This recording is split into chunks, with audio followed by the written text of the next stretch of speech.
Welcome back with abundant love, my BTV tribe, and gratefulness and...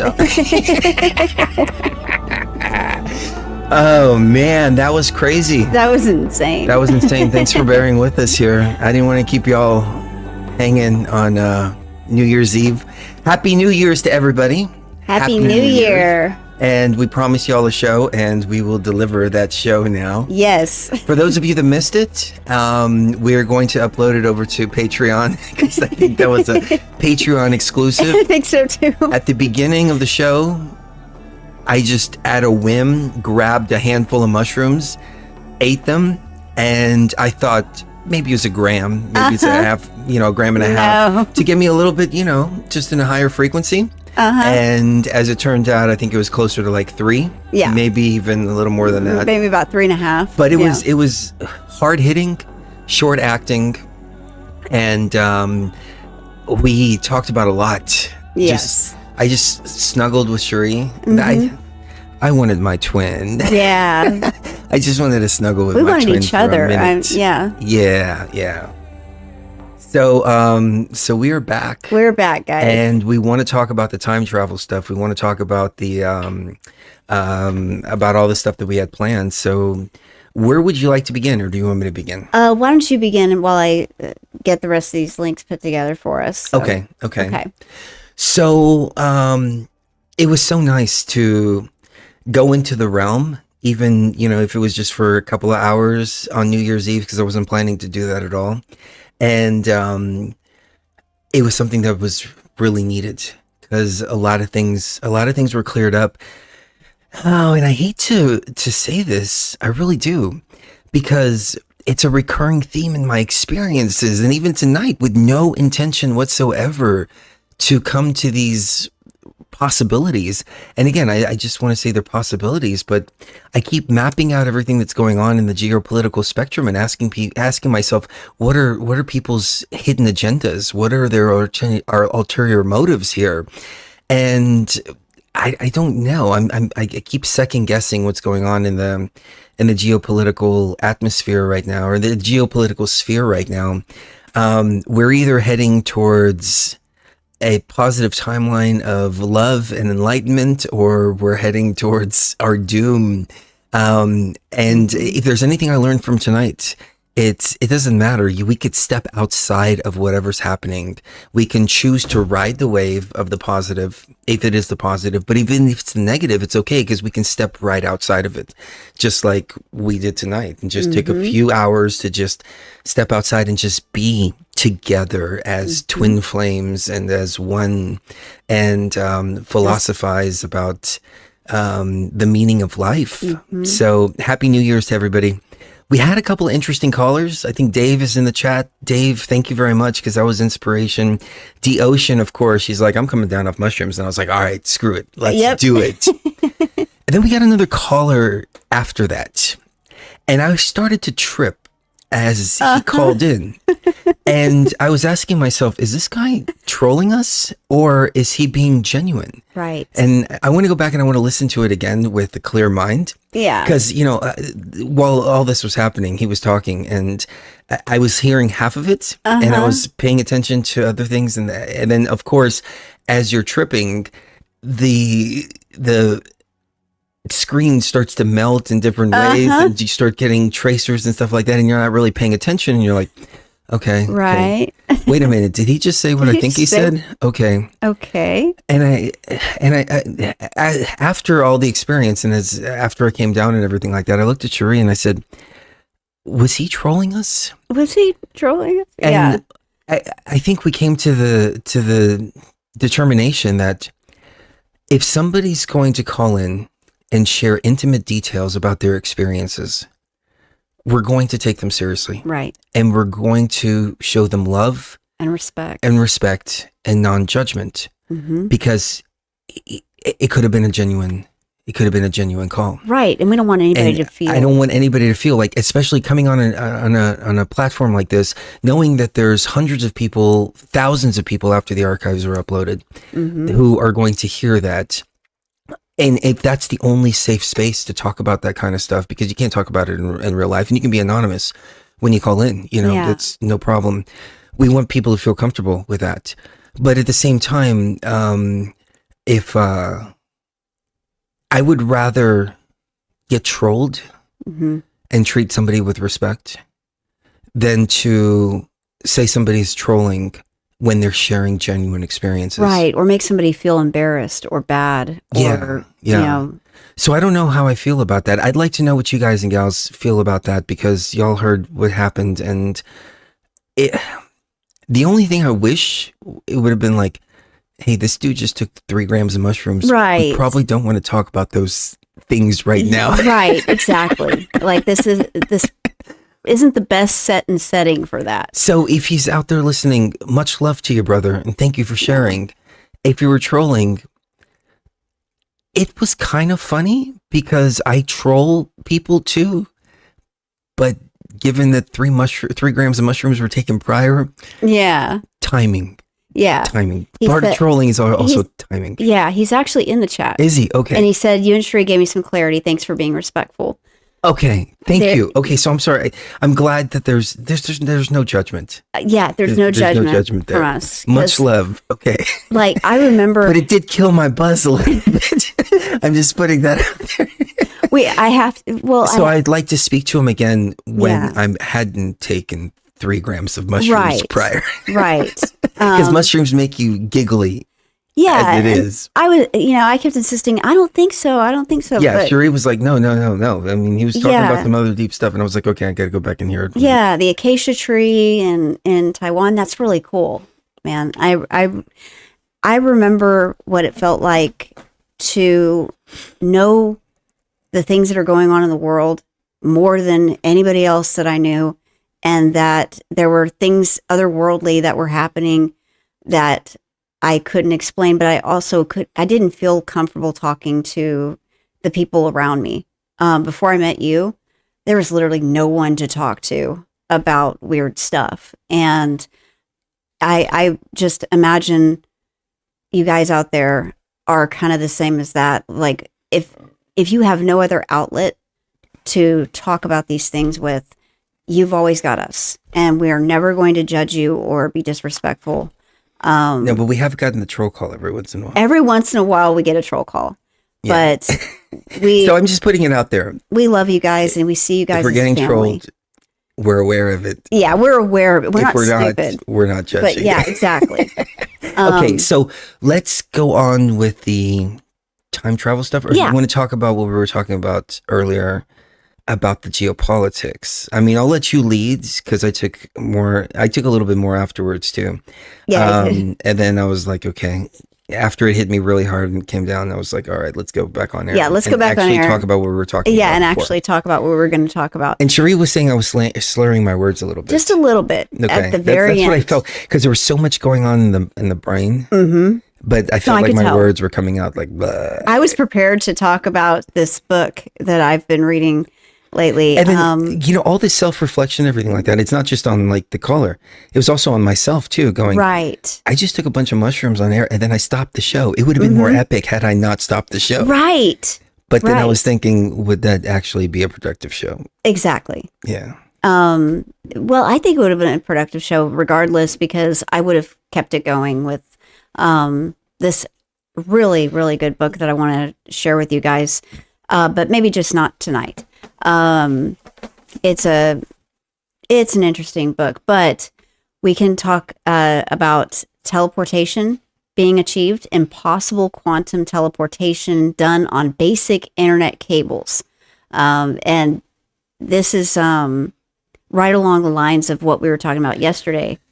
Well, speaking of trolling, I like to troll, and it's in real life too. This really happened today. We went to the grocery store, and this guy, okay, it was my fault. I was trying to get into a place that was a one-way, in the grocery store parking lots. And I was trying to get in, but I was like not really paying attention. And the guy starts yelling, and he starts cussing me out and everything like that. Yeah. And I was like, I don't know what, I'm a guy. Yeah. And so I'm going to, what do you want to do, motherfucker? What do you want to do? And he's like, get out and do something. I was like, all right, I'm going to get out. And I got out. Do you want to tell it? He gets out and he's like, "Yeah, you want to do something? You want to help me? You want to help me load up these groceries? Why don't you help me load these groceries? I'm out here. Let's do something. Why don't you come over here? Why don't you help me unload these fucking groceries, motherfucker?" So they're just like that. And he's like, he looked at me and he drove off. And we're like, "Oh, you're just going to drive off like that?" I thought you wanted to do something, huh? I was yelling at him as he was driving. I thought you wanted to do something. Come over here and help me unload these groceries. That was epic. So I troll with the he's the biggest troll even in real life. He's 100% troll. So, and that was while he was sober. Yes. Yes, this is while I was sober. So no, he gets it. Okay. He totally gets it. All right. So take us away. So the development shows that quantum communication might... Well, hold on. Tell us what you're talking about first so we can understand. Impossible quantum teleportation achieved on normal internet cables.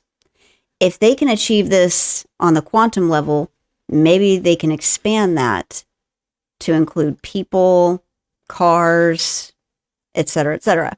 Northwestern University engineers made a remarkable advance in quantum computing and communication, demonstrating quantum teleportation over a standard fiber optic cable that already carries everyday internet traffic. This development shows that quantum communication might not require dedicated lines, which clears the path for easier and more widespread integration of quantum and classical data sharing.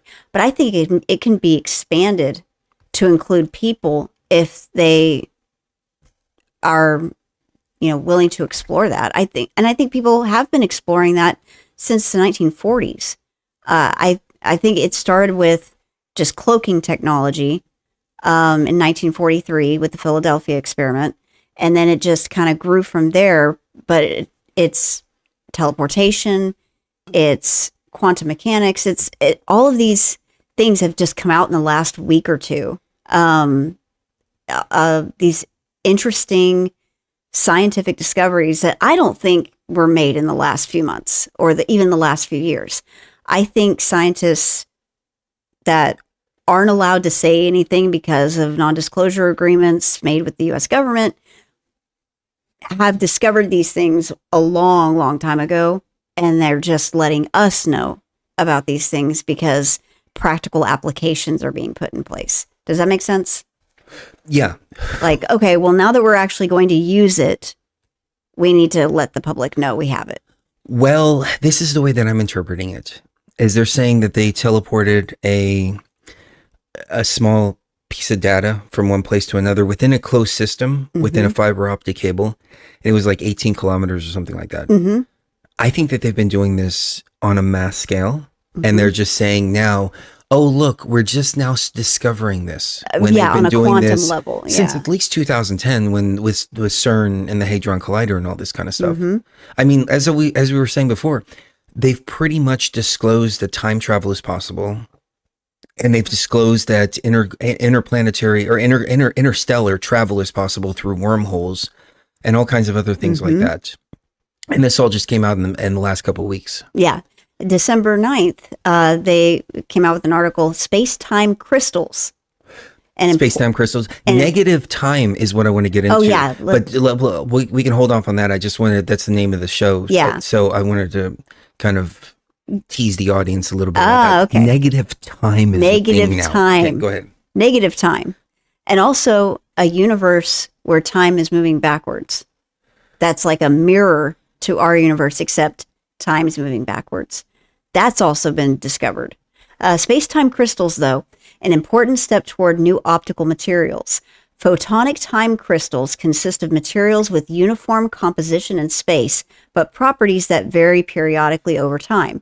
With this periodic variation, the spectral composition of light can be modulated and amplified as needed, key capabilities for optical information processing. This gives us new degrees of freedom, but also poses a lot of challenges. The study paves the way for using these materials in information processing systems capable of using and amplifying light of any frequency. It's a step closer to four-dimensional photonic crystals.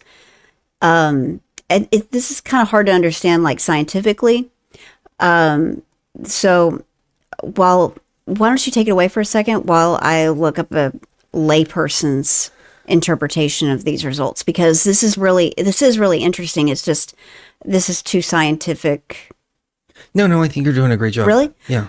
It said a key parameter of photonic time crystal is its band gap in momentum space. Momentum is a measure of the direction in which light propagates. A band gap specifies the direction in which light has to propagate in order to be amplified. The wider the band gap, the greater the amplification. Previously, we've had to intensify the periodic variation of material properties, such as the refractive index, to achieve a wide band gap. Only then can light be amplified at all, explained Puneet Garg, one of the study's 2 lead authors. Since the options for doing that are limited for most materials, it's a big challenge. The researchers' solution involved combining photonic time crystals with an additional spatial structure. They created photonic space-time crystals by integrating photonic time crystals made of silicon spheres that trap and hold light longer than had previously been possible. The light then reacts much better to periodic changes in material properties. We're talking about resonances that intensify the interactions between light and matter, said Zhuchen Wang, the other lead author. In such optimally tuned systems, the band gap extends across nearly the entire momentum space, which means light can be amplified regardless of its direction of propagation. This could be the crucial missing step on the way toward practical use of such novel optical materials. We're very excited about this breakthrough in photonic materials, and we look forward to seeing the long-term impact of our research. Now the enormous potential of modern optical materials research can be realized. The idea isn't limited to optics and photonics. It can be applied to various physical systems and has the potential to inspire new research in other fields. This research project was carried out in the Wave Phenomena Analysis and Numerics Collaborative Research Center, funded by the German Research Foundation, and is embedded in the Helmholtz Association's information research field. So did you understand Pretty much. that? Pretty much. Can you explain? I mean, basically, they're using crystal technology to create spaces within time and within space and teleporting the data between one point and another, which goes to the traditional kind of time travel kind of, and again, I'm elaborating on the information, extrapolating upon the information, but basically creating a system that is the center point. So we create a system right now, and we can send particles and we can send ourselves or whatever information back to this point in time, but it's kind of harder to go beyond that point of time. So does that make sense? Yeah. And, I actually found a good layman's terms thing about it. So normal crystals, imagine a regular crystal like salt or quartz. These have a repeating structure in space. If you zoom in on them, you'll see their atoms are arranged in a pattern that repeats over and over, like tiles on a bathroom floor. This repeating structure is called spatial symmetry. Time crystals. Now, time crystals are similar, but with a twist. They repeat in time instead of just space. Mm-hmm. This means their structure or behavior changes in a regular repeating pattern over time, like a pendulum swinging back and forth. But here's the cool part. They do this without using any energy, unlike a pendulum, which needs a push. So they don't need any energy to do what they do. Why are they weird? Number one, no energy loss. Normally, if something moves back and forth like a bouncing ball, it eventually stops because of energy loss, friction, air resistance, etc. Time crystals, however, keep their repeating behavior without losing steam. Ever. Number two, not ordinary motion. It's not like a clock ticking or a planet orbiting. It's a quantum state, meaning this behavior happens at the microscopic level in systems like atoms or particles. Number three, they defy thermodynamics. Time crystals are in a state that doesn't settle down, even though they are in their lowest energy state, a state called equilibrium. How do they work? Time crystals form under special conditions, often involving lasers or magnetic fields in very controlled environments. Scientists use quantum systems like ultra-cold atoms or tiny particles to create and observe these time crystals. So why does it matter? It matters because of quantum computing. They might help in building super efficient, stable quantum systems and understanding physics. They give scientists new ways to think about time, energy, and the fundamental laws of the universe. Exactly. So time becomes very similar to length and width, instead of something that's passing that could never be gone back to. So you have something like this cup right here. You can go up it, you can go down it, you can go around it, but you can always go to any area you want because it seems to be like one mass right here. You add time into that too, where time can then be seen kind of like all the different frames on a movie, and you can go back and forth to whatever frame you want. Right. And that becomes part of the solid matter as well, as opposed to an abstract idea that's just constantly moving forward. So in short time. So let me add this to it. And I'm just thinking out loud here. Remember we went to Egypt and we found those stones that had all those crystals in them. We actually put crystals all around Egypt and other places, and we've been sending them out with Aya Life. Hell yeah, we did. And people have been connected to those crystals that we've been sending everybody, and they've all been connected to Egypt. What if those crystals there also have the same kind of properties, which then we can utilize to jump back and forth in time? Ooh, that's cool. I like that idea. And we're at the very, very beginning of all of this. Yeah, of all this type of understanding, or at least the public is in the very beginning of this. Yeah, the public is has finally Elon Musk understood this for a while? Has Donald Trump understood this? There's, all those theories that Trump is a time traveler, and his uncle was John Trump, who went over to Tesla's lab and took all of Tesla's research and was tasked by the government to see if there's anything applicable there. And he came back and said there's nothing applicable. Then you have, of course, the Adventures of Baron Trump, which is a book from the 1800s and all that. That's so weird. It's so weird that all this is happening now, right before the new Trump presidency. And he's the only president that there's ever been anything like, this guy's a time traveler around. Right. And then his right-hand man is Elon Musk, who, if there's anybody who's mastered these kind of ideas, or even on the brink of mastering them, or even taking them seriously in any way, it's going to be Elon Musk. It's going to be Musk, yeah. So what's going on here? Yeah, Could it be, and again, I'm just thinking out loud post mushroom experience, could it be that they know in 2029 that Apophis is coming? And because Apophis is coming, they're doing whatever they can to shift it away from that. Right. And also do whatever they can to prepare the human consciousness for a massive change in the way we do business as human beings. Like, it's going to be maybe underground living, or it's going to be like, you need to accept, not only realize, but accept the fact that you're living in a simulated reality. That this is what it is. Go ahead. When I was coming down, but still in, still seeing tracers and everything like that, we started talking about a couple different ideas. And these are ideas that we usually talk about within ourselves. We don't really put them out there because they're controversial ideas. But I just want to get everybody's take on this. And I would ask that everybody listens to this from a third person perspective, stepping outside of our own human experiences and just looking at things as a whole. Let's say that the system is broken, which it is. It's terribly broken.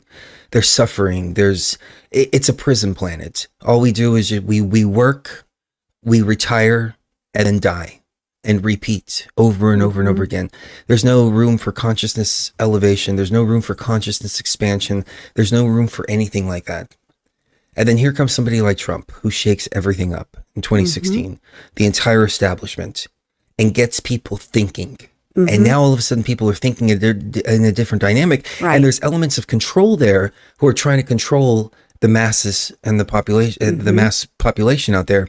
So they bring in even heavier this agenda, which binds us to our identities here in this matrix, takes us further away from what I would call raw consciousness, who our true essence are. Because for those of you that don't know, even though I think most people do know, the Chris Geo experience that I'm having right now, this is this is a role that I'm playing in this lifetime, but it's not who I am. I'm the raw consciousness. I've had many identities before Chris Geo, and I might have more later, or I might be getting out of the matrix. I really don't know. But what I'm talking about is the essence of who we are. So we have spent the last 15 years helping people to understand the essence of who they are, and that they're not this avatar, and they're not this identity. And what's happening right now is a simulation, whether it's a simulation in the sense of aliens created a digital simulation, or it's just a simulation by the very nature of the fact that we are raw consciousness. And so every identity that we take on, even if it's a real experience, is just a simulation for our raw consciousness to experience whatever it needs to experience. So if you look at it from that regard, what did the machine do after the reset? It started binding people further into their identity through identity politics. You are brown, you are black, you are DEI gay, stuff, you are, whatever it is that you identify as, identify more and more and more and more with that meat suit. As the meat suit and as the identity that you have right now. Right. And your entire view, worldview, political view, everything is based on those identity features, and taking you further and further away from the true understanding that we're all organic consciousness experiencing this reality in different forms. So wouldn't that be a counterbalance for something like Trump coming in and just shaking up the establishment so much that the old world order starts to crumble away by its very nature, and they're going to fight back because maybe that was the catalyst to raise the consciousness of humanity. Right. Well, and then they bring it in with COVID, and COVID showed the worst of the worst. And all of a sudden it was all about the body. Right. Watch out. You're going to die. You're going to die by just breathing the air. It's People fear, were walking fear, around. fear, fear, fear. I mean, it's 2025 now, but people were walking around like it's 2550. And we've had, this huge nuclear apocalypse, and we're in a nuclear winter, and we have to wear masks to go out there in toxic radiation environments and go out and try to hunt food, and get food in any way we can, and then run back to our caves real quick before we get exposed to too much radiation. Yeah. I mean, it was like it's something out of a fucking sci-fi movie. It's like what Terrence McKenna called it, the threat detection device that we have in our brains is way overexpanded whenever we are in a constant state of fear. And that constant state of fear throughout 2020 put a lot of people, it didn't put us, but it put a lot of people in this constant state of the threat detection device in their brains being amplified, over amplified. Yes. Here's the point where controversial part. They can't have any consciousness. Go ahead. No, you go ahead. No, please. Okay. Here's the controversial part. The controversial part is there's the constant struggle between our lives and our consciousness. Nobody wants to go work mundane jobs. People want to create. People want to be free to be themselves.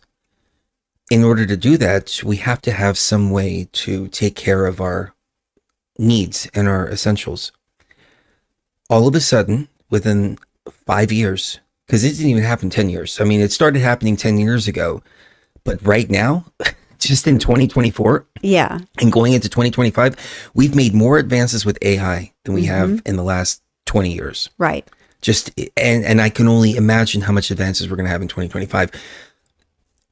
What if the workforce is being eliminated with artificial intelligence?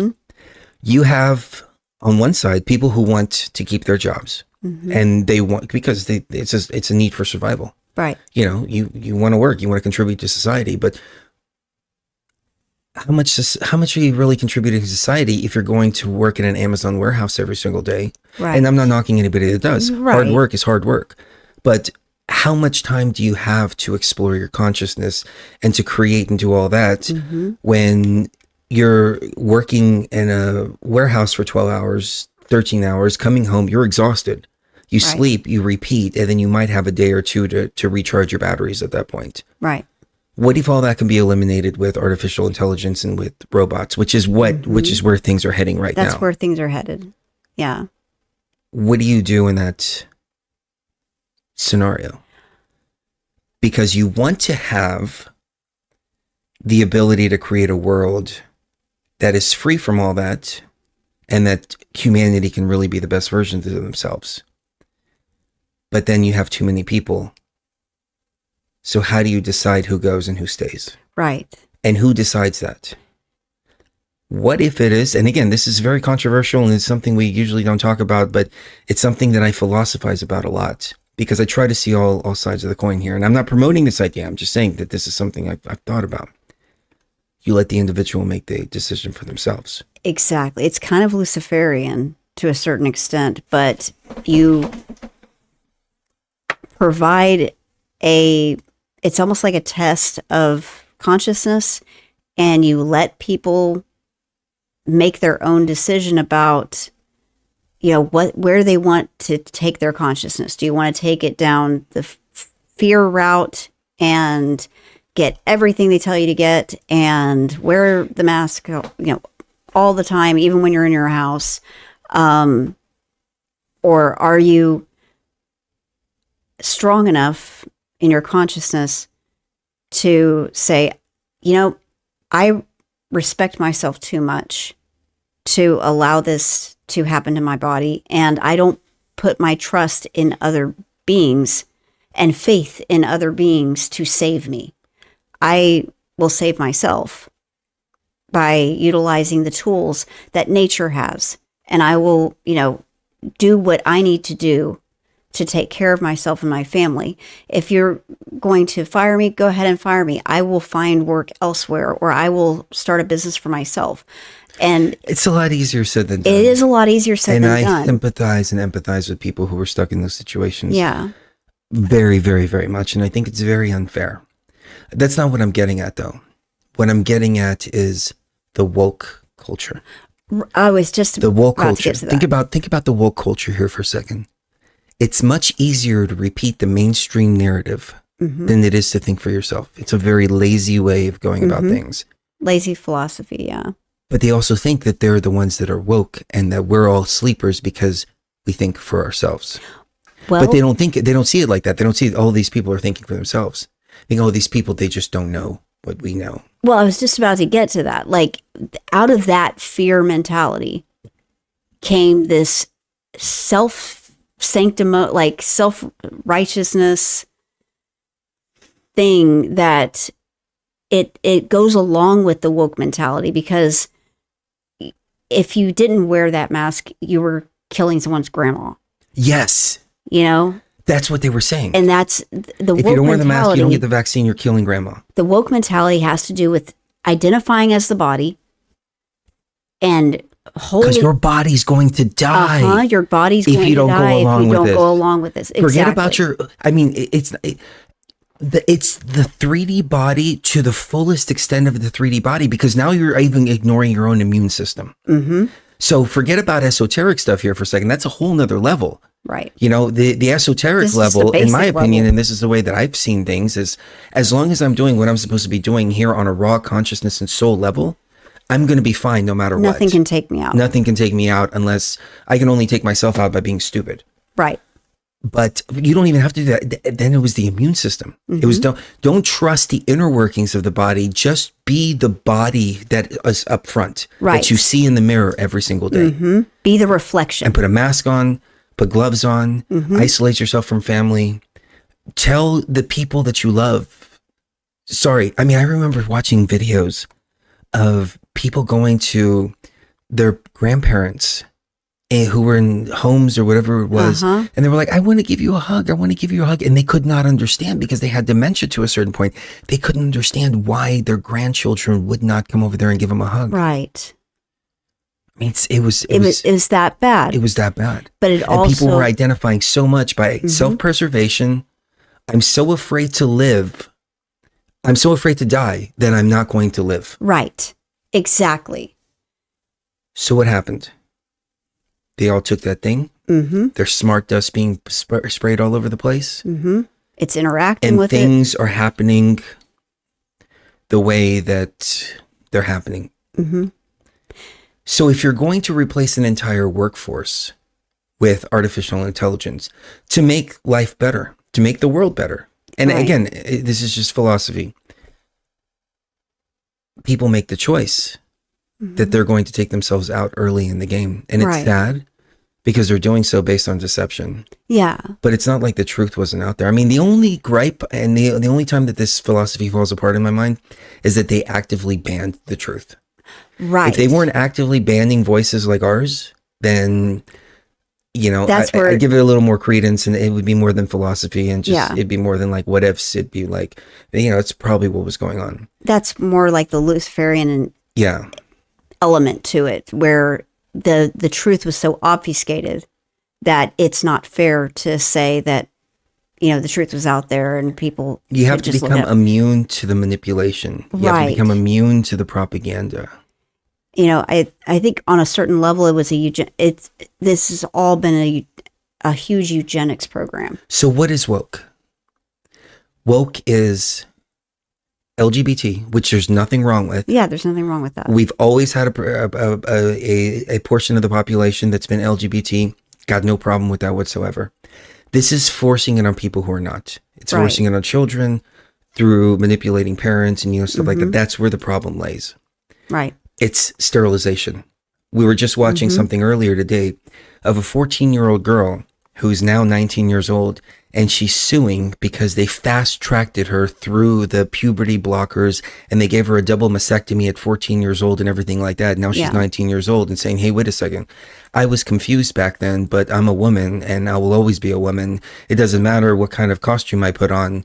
I want my tits back. Right. And it's like, well, sorry, you already went through that. But she was 14 years old when that happened. Yeah, exactly. This So you got self-sterilization, you have self-poisoning, you have self-euthanasia for all intents and purposes. right.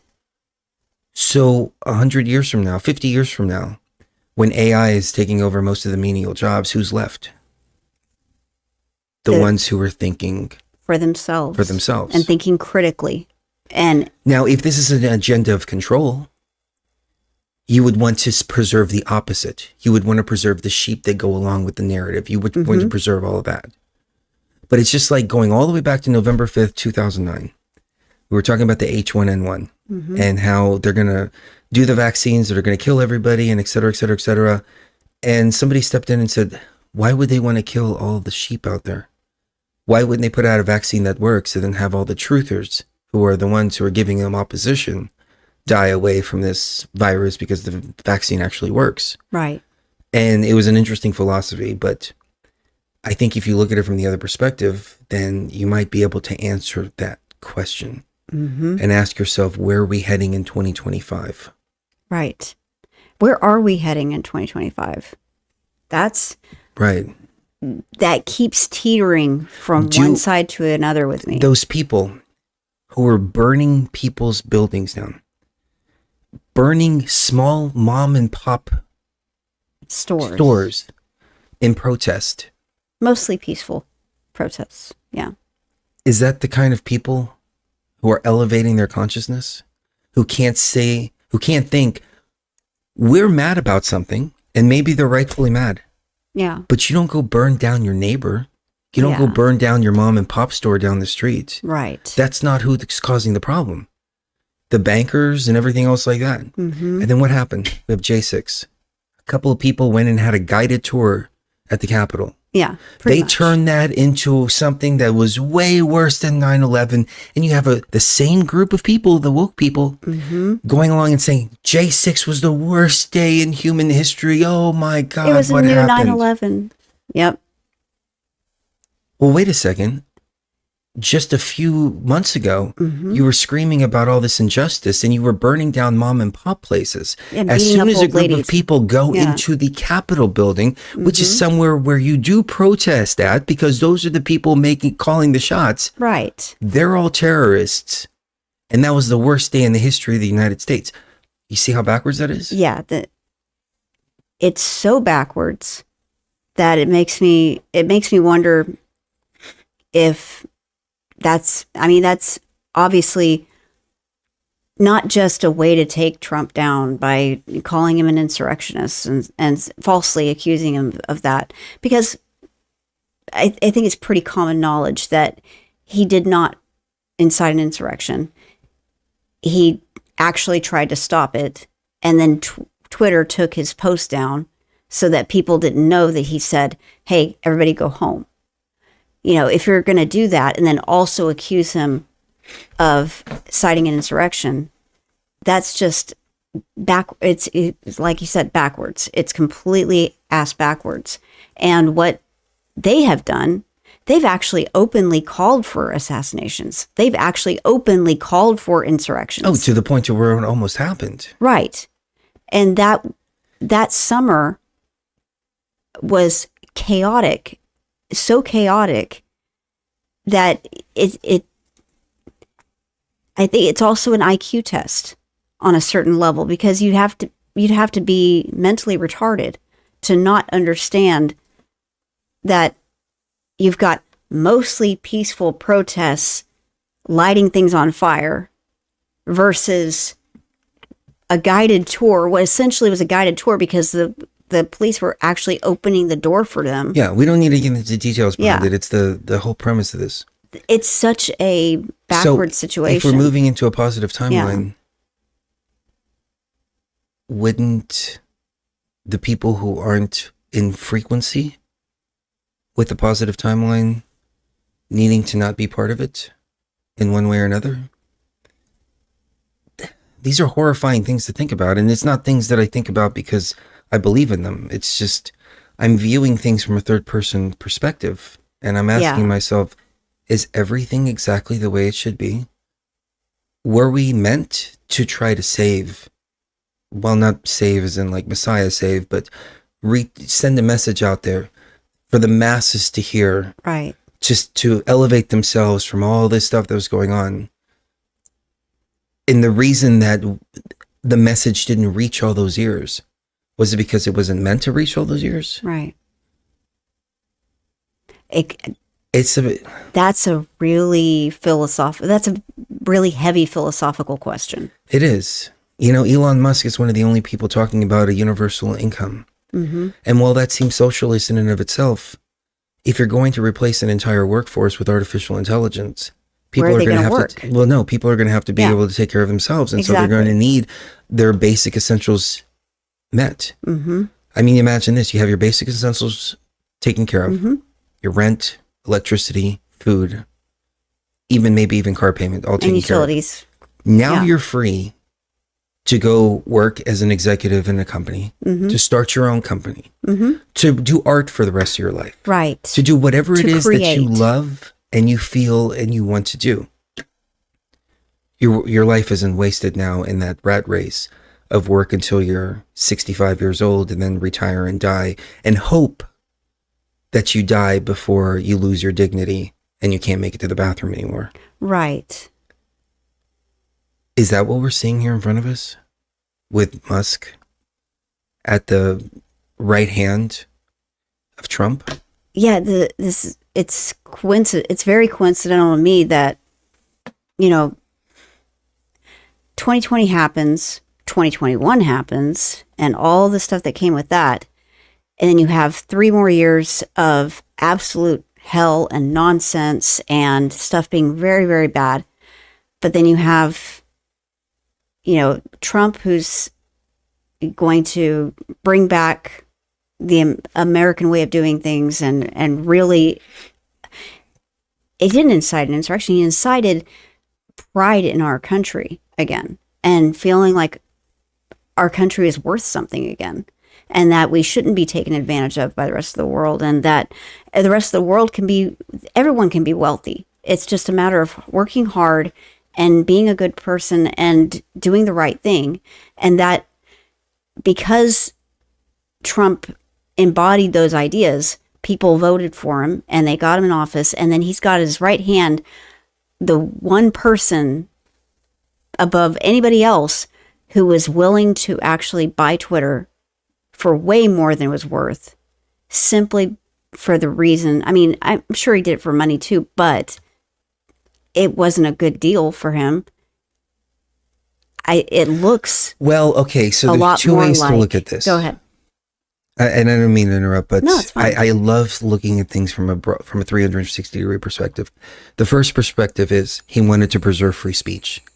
And the things that come out of that is that he exposed the backdoor channels between the governments and Twitter, saying ban this, ban this, ban this, ban this, where the government was directly interfering with free speech.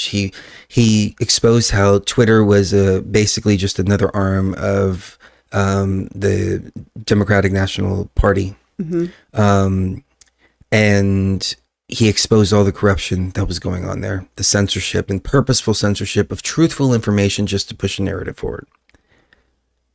If you look at it from another perspective, he bought Twitter to not only maintain the platform, but also to take the platform over so he can do whatever he wants with it. That includes taking all of the data that is pumped through Twitter to feed artificial intelligence, which is part of the terms and conditions now. Right. That all the stuff that you post on there will be fed into an artificial intelligence to train the artificial intelligence. And the artificial intelligence needs some training material. Right. The other perspective is this. It's the way that Google has made trillions upon trillions of dollars. And that's by knowing the trends. That's by knowing what people are thinking. That's why every single social media tracks everything you do, everywhere you go, what you post, and they can predict exactly what you think. They'll start showing you ads before you even know that you're hungry. Right. And you'll start to get hungry. You'll start to realize that you're hungry right either like a minute after you start seeing those ads, or chillingly enough, a minute before you start seeing those ads. Hey, I'm hungry. And then all of a sudden, boom. And people think, oh, they're tapping into your mind. No, they know so much about you. They know so much about you. That they can predict by showing you different things on your feed. How can they manipulate you?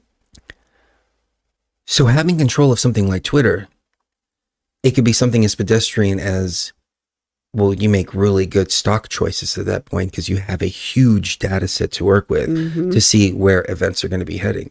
Right. I mean, it didn't take a fucking rocket scientist to realize that the wind was blowing in Trump's direction, especially after the assassination. And Musk, 10 minutes after the assassination, assassination attempt, he started backing Trump because he knew that's the way the wind was blowing.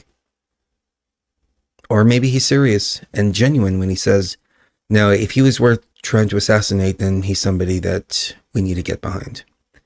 I'm a little bit skeptical because everybody has been going to kiss the ring at Mar-a-Lago. Everybody from Joe Scarborough to Brzezinski's daughter, Mika Brzezinski, to The View, to literally everybody that hated him, everybody that bashed him, everybody that called him every name under the sun. They went to go kiss the ring at Mar-a-Lago, and now everybody is throwing money into the inauguration. From Bill Gates to Jeff Bezos. All the tech giants. Yeah, Mark Zuckerberg. Literally everybody is donating to the inauguration. Are they doing it because he's part of the agenda? Or are they doing it because they know that that's the way the wind's blowing? But I've never seen them all just back Trump. Right. All of a sudden. And switch over like that. So that's suspect in and of itself. Yeah, it is. It is.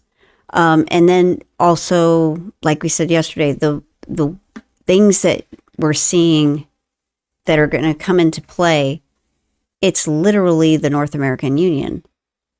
If we added Canada as a 51st state, or even signed treaties with Canada and Mexico that made trade way more open and way less regulated, and all of that, and yeah, that's great. We can all sing Kumbaya, but this is the NAU. That is the North American Union. It's the North American Union. That we were all for the railing first against. time, all the 9/11 truthers who were saying they want to put people in camps, they want to force vaccinate people, they want to do this, they want to do that, are now saying, oh, look, they're going to put people in camps and they're going to do mass deportation. That's yes, great. Bravo. Right. Oh, Canada being the 51st state? Bring it on. Bring it on. Yeah, this is fantastic.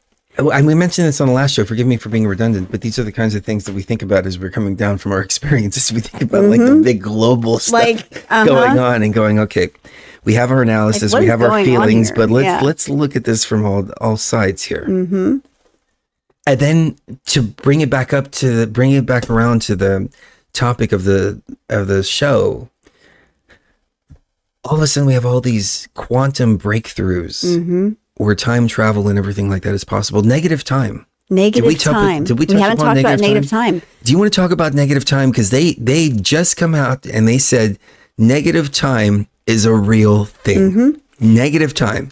Okay, so quantum experiments reveal negative time phenomenon. Researchers have made a big discovery in physics that changes how we see time. They found a negative time phenomenon through quantum experiments. This opens up new areas to explore in the quantum world. This finding could change physics a lot. It shows that time can be negative, which goes against what we thought.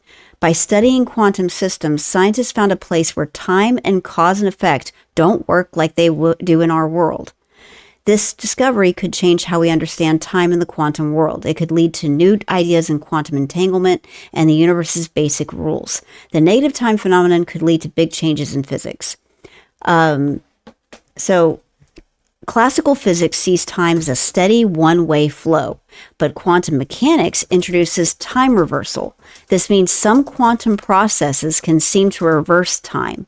Basic principles of quantum mechanics and time. Quantum mechanics is built on the idea of superposition. This means a particle can be in many states at once. The uncertainty principle adds to this, showing that measuring a particle's position and speed is hard. This makes time in quantum systems more fluid and less predictable. The presence of an observer in quantum experiments can greatly affect what happens.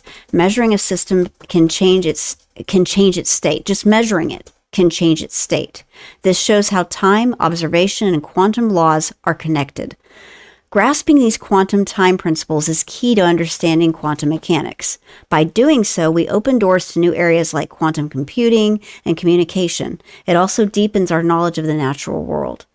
So, recent quantum experiments have shown a remarkable negative time phenomenon. This is what I'm getting. Are you getting to the University of Toronto? University of Chicago. Okay. There's University of Toronto that just released an article. Yeah, you go ahead. Okay. So researchers at the University of Toronto conducted experiments where photons interacted with atoms in unexpected ways. They observed that under certain conditions, photons seemed to exit a material before entering it. So they were exiting before they entered it. Essentially, they were time traveling. Yeah. Suggesting that they spent a negative amount of time in the interaction. So instead of counting 1 Mississippi, 2 Mississippi, 3, they spent a negative amount of time doing the interaction. So they did go in and out, but they went backwards in time, showing that they came out the other way. Right. This phenomenon challenges our conventional understanding of time and causality, according to Science Alert. Right. It meant the effect came before the cause. Yes. Instead of cause and effect, you have effect and cause. Right. Right. So we talk about all these paradoxes with time travel. If you go back and kill your grandfather, can you actually exist? You know, all these paradoxes. And it's saying, yeah, you could actually go back in time and do something, and that effect precedes the actual act of doing it, according to negative time, which they've pretty much just proven. The only thing that they're dragging their feet on is they're saying, well, these findings are groundbreaking. They don't imply that time travel or reversing time is possible in a way that science fiction portrays. Instead, they reveal non-intuitive nature of quantum mechanics, where particles can exhibit behaviors that defy classical logic. Understanding these behaviors could lead to achievements in quantum computing and communication technology, as they provide deeper insights into the fundamental workings of other realms. So some physicists argue that the term negative time might be a misinterpretation of that observed phenomenon, suggesting that it describes how photons travel through a medium or how they phase shift rather than actually traveling in reverse. And this article is... This just came out just a couple weeks ago. Right, and this just came out a few weeks ago too. No, actually, this came out yesterday. Wow. So this week has just been amazing for what used to be science fiction, now turning into science fact. Right. Quantum entanglement and its relation to time reversal. Quantum physics has a fascinating phenomenon called quantum entanglement. It's where particles link together specially. This connection is key to understanding time reversal and retrocausality. Understanding quantum entanglement basics. Quantum entanglement is when two or more particles are connected in a way that's hard to explain. Their properties are linked, so changing one instantly affects the other, no matter the distance. No matter the distance. You do something to one, it changes the other one. Time-symmetric quantum mechanics. Quantum mechanics shows that physics works the same in both directions of time. This idea, called time-symmetric quantum mechanics, changes how we see time. It suggests time can reverse in quantum systems. Experimental evidence of retrocausality. Recent experiments have shown that the future can affect the past. These tests using quantum entanglement challenge our old views of causality. They open new paths to understanding time and the universe's laws. A quantum mechanical phenomenon where two or more particles become intrinsically connected. The concept is that the fundamental laws of physics are time-symmetric, allowing for the reversal of time. The idea that the future can influence the past challenges traditional notions of causality. Exploring quantum mechanics reveals the connection between entanglement, time reversal, and retrocausality. This connection could lead to major discoveries. It could also change how we see the universe and time itself. So, in delayed choice experiments and causality violation. In the world of quantum physics, delayed choice experiments show us how time and causality work. They challenge our old ideas about how things happen. This is because of the negative time seen in quantum systems. John Archibald Wheeler first thought of the delayed choice experiment. It involves a photon, the basic light particle, choosing between two paths. But the choice is made after the photon has started moving. This leads to counterfactual communication, where information can be sent without a physical signal. These experiments show that watching something can change what happened before.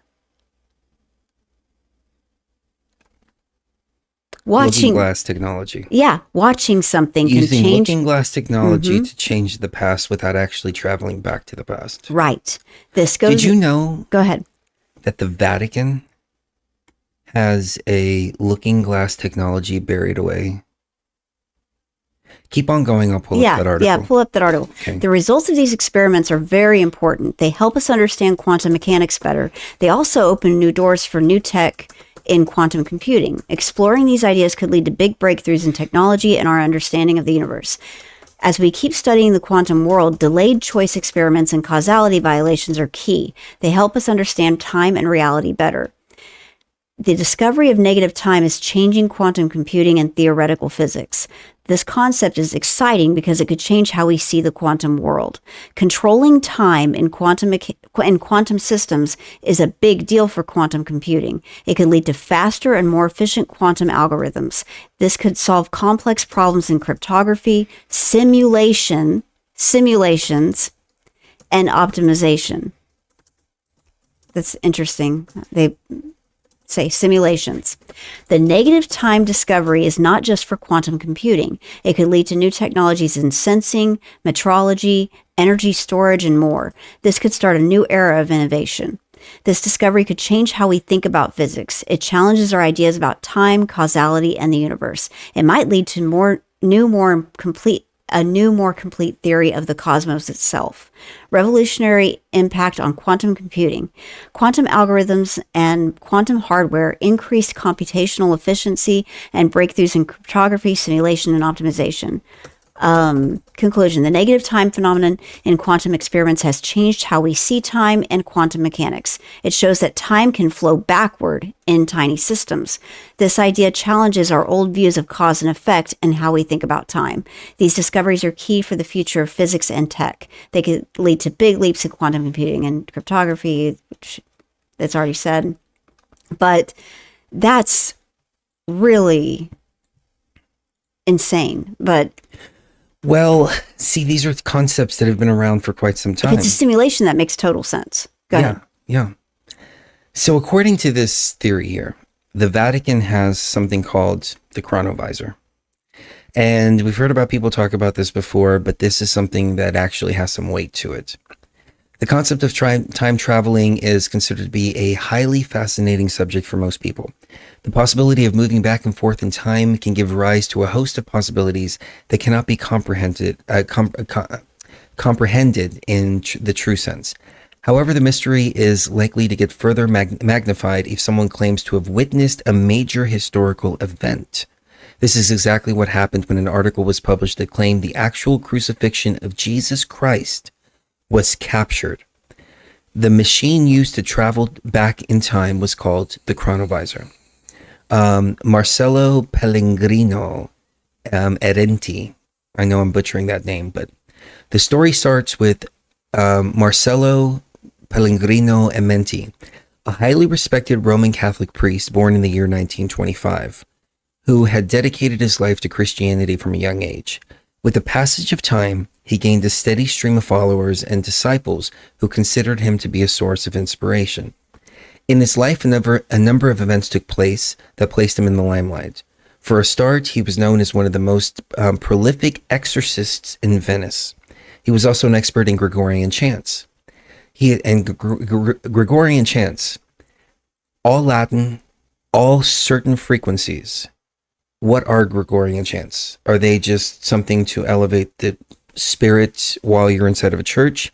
Or are they frequency rituals? I'll let the audience decide for themselves. Here it's considered that most traditional individuals who choose Christianity as ultimately path to lead his life. He was famous for a musical as well as a biblical scholar. Apart from Father Amenti, he was also known as a well-known scientist of the era. So he's an exorcist. He's also a scientist. So he brings that science fiction meeting science fact element to it. He had written a book called The Likes and Dislikes of the Devil, which gives a glimpse into experiences that he had serving as an exorcist. However, alongside his respected and learned expertise, Amenti had several odd claims to make. For start, he announced that he was part of a team that had succeeded in inventing a time travel machine known as the Chronovisor. Furthermore, he went on to state that he witnessed the crucifixion of Jesus Christ. The claim sounded outlandish to many, since time travel was and still is a concept that has not yet been developed by mankind. Not one that can't be developed, one that has not yet been developed by mankind. However, to support his claims, a photo was published showing Jesus on the cross. According to the claim, the image has been captured with the help of the Chronovisor. The news about the time travel machine spread like wildfire. Soon many started to believe that the Vatican had possession of a mysterious and powerful device that allowed people to not only go back in time, but also film and witness things that were taking place in real time. After Father Arnenti made a claim about the Chronovisor and presented the image of Jesus being crucified, the topic invited immense controversy and debate in the theological universe as well as the academic universe. Several discussions took place to get to the depths of the matter.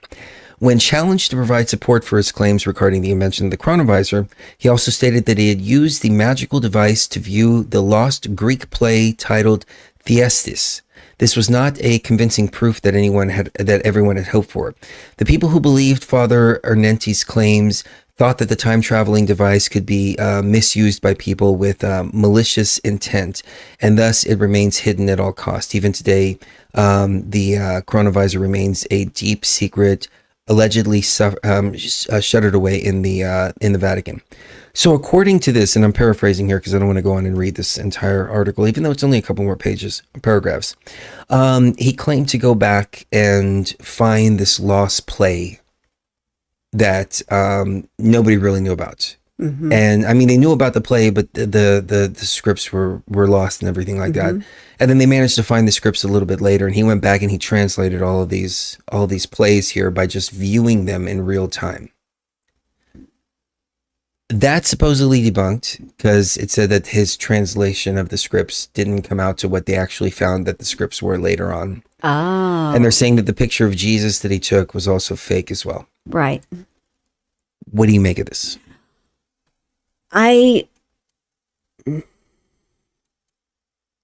There is a lot of my brain that thinks, okay, well, if I had a time traveling device at the Vatican and I was the Pope and I didn't want people to know about the time traveling device, I would put a straw man out there that had obvious misinformation and disinformation and just BS to give to regular people and to give to the public at large to make people think I don't have a time travel device and that it's been debunked, so we can go back to using our time travel device. That's just my theory on it. No, I agree with you. It makes more sense. If something comes out to light, it's like the weather balloon. Right. Let's say a UFO crashed at Roswell. What would the government want to do? Say, no, something crashed. It was just a weather balloon, though. Everybody go back to sleep. Yep, everybody go back to sleep. And then a few people might argue that it was a UFO or whatever the case may be, but the fact of the matter is that they covered up UFOs as a result of it, and now they have the controversy out there of whether it was a weather balloon or not. Mm-hmm. What if Roswell was something more? Right. What if it was Russian spies who were over here inside of our territory and there was nothing we could do about it? And so the government wanted to cover up the idea that we're not as safe. secure as we actually are. Right. And they were able to shoot down a Russian ship and then they called it aliens. Right. That's another thing that, entirely. Again, I don't believe. Yeah. But after a good mushroom trip, I start thinking in these dynamics. Yeah, he does. So... Because I have to. It's a service to myself. These stories... It would be a disservice to not. Well, it's just like the Philadelphia experiment story. According to this story, let me just pull this up real quick. Because this is... It reminds me, while you're pulling that up, it reminds me of that South Park where they did the 9/11 thing. And it was who did the turd in the... Who put the turd in the punch bowl? No, the turd in the turd urinal. in the urinal. Yeah. And George Bush was in there and he's like, yes, take these documents on 9/11 here. And he's like throwing him into in front of the 9/11 guy. And they're like, don't you see? We want people to think that the government is all knowing and all powerful. Of course, we let 9/11 happen. We're not that incompetent. It was taking a jab at it, but at the same time, it makes you wonder. Right. What if? What? Yeah. What if they're not all powerful and all knowing? Mm-hmm. Yeah. What if nobody what if shit happens sometimes? Like Terrence McKenna said, nobody's in charge. Yeah. Nobody's in control. And that's why they want to give the illusion that they're in control of everything because they don't have anything under control. Right. Like these drones here. Mm-hmm. Yeah. What if they really did lose a bunch of nukes? Right. And they're like, no, everything's fine. Everything's business as normal. We don't know what these drones are, but they're fine. They're fine. Don't worry about it. Everything's under control. And meanwhile, people are scared and going, shit, we just lost a bunch of nukes. Or no, what if they're aliens? What if they're UFOs? Right. And they're like, no, they're just drones. They're Here, we'll put some of our drones up in the sky. You know what it is? Iran has a mothership in the middle of the Iran ocean. has a mothership in the middle of the ocean. Everybody, it's fine. Right. There's not aliens that are coming into our sphere that we have no control over. We are in total control of everything. Exactly. We see you when you're sleeping. We know when you're awake. Yeah, we see you all the time. Yeah. The government is out to get you. All of you. All 350 million of you. Yeah, that makes a lot of sense. I mean, it's speculation. It's fun just to talk about, but... It is. Wouldn't that be the ultimate troll? Mm-hmm. Like if all this stuff, there was no conspiracy at all. And the only conspiracy is that they're not controlling shit. They're not controlling anything at all. And all the conspiracy is that the conspiracies are all to prevent you from knowing that they're not in control of shit. Exactly. That they're so incompetent and so bad at their jobs that they don't know what's going on anywhere. Like, period. They don't know anything. But every story has a source, and people don't just come up with, I don't think that people just come up with stuff and put it out there unless there's, some truth to it, whether it's a little grain of truth or whether it's a huge truth. It always, goes back to something. The story of the Philadelphia experiment originated in late 1955 when Carl M. Allen sent an anonymous package marked Happy Easter containing a copy of Morris K. Jessup's book, The Case for the UFO Unidentified Flying Objects, to the U.S. Office of Naval Research. The book was filled with handwritten notes in its margins, written with 3 different shades of blue ink, appearing to detail a debate among 3 individuals, only one of whom is given a name, Jemmy. They commented on Jessup's ideas about the propulsion for flying saucers, discussed alien races, and expressed concern that Jessup was too close to discovering their technology.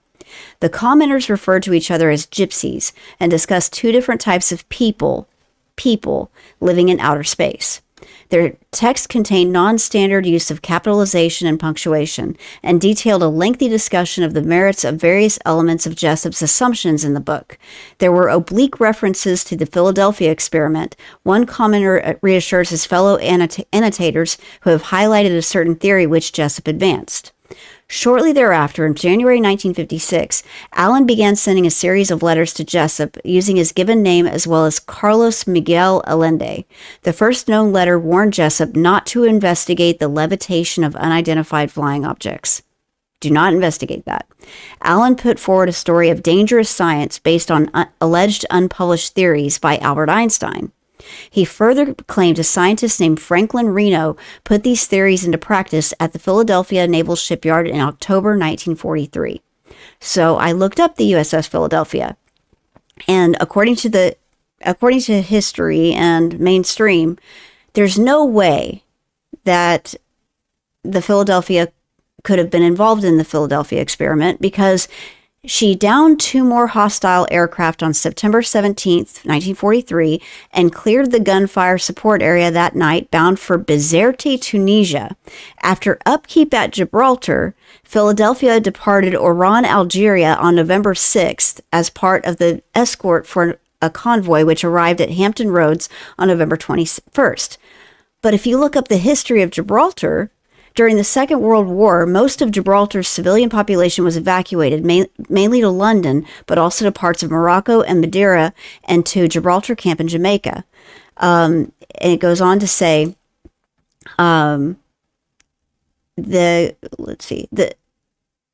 as well as frequent short runs known as club runs towards Malta to fly off aircraft reinforcements, initially Hurricanes, but later notably from the USN aircraft warrior Wasp Spitfires. The critical Operation Pedestal convoy was run from Gibraltar in August 1942.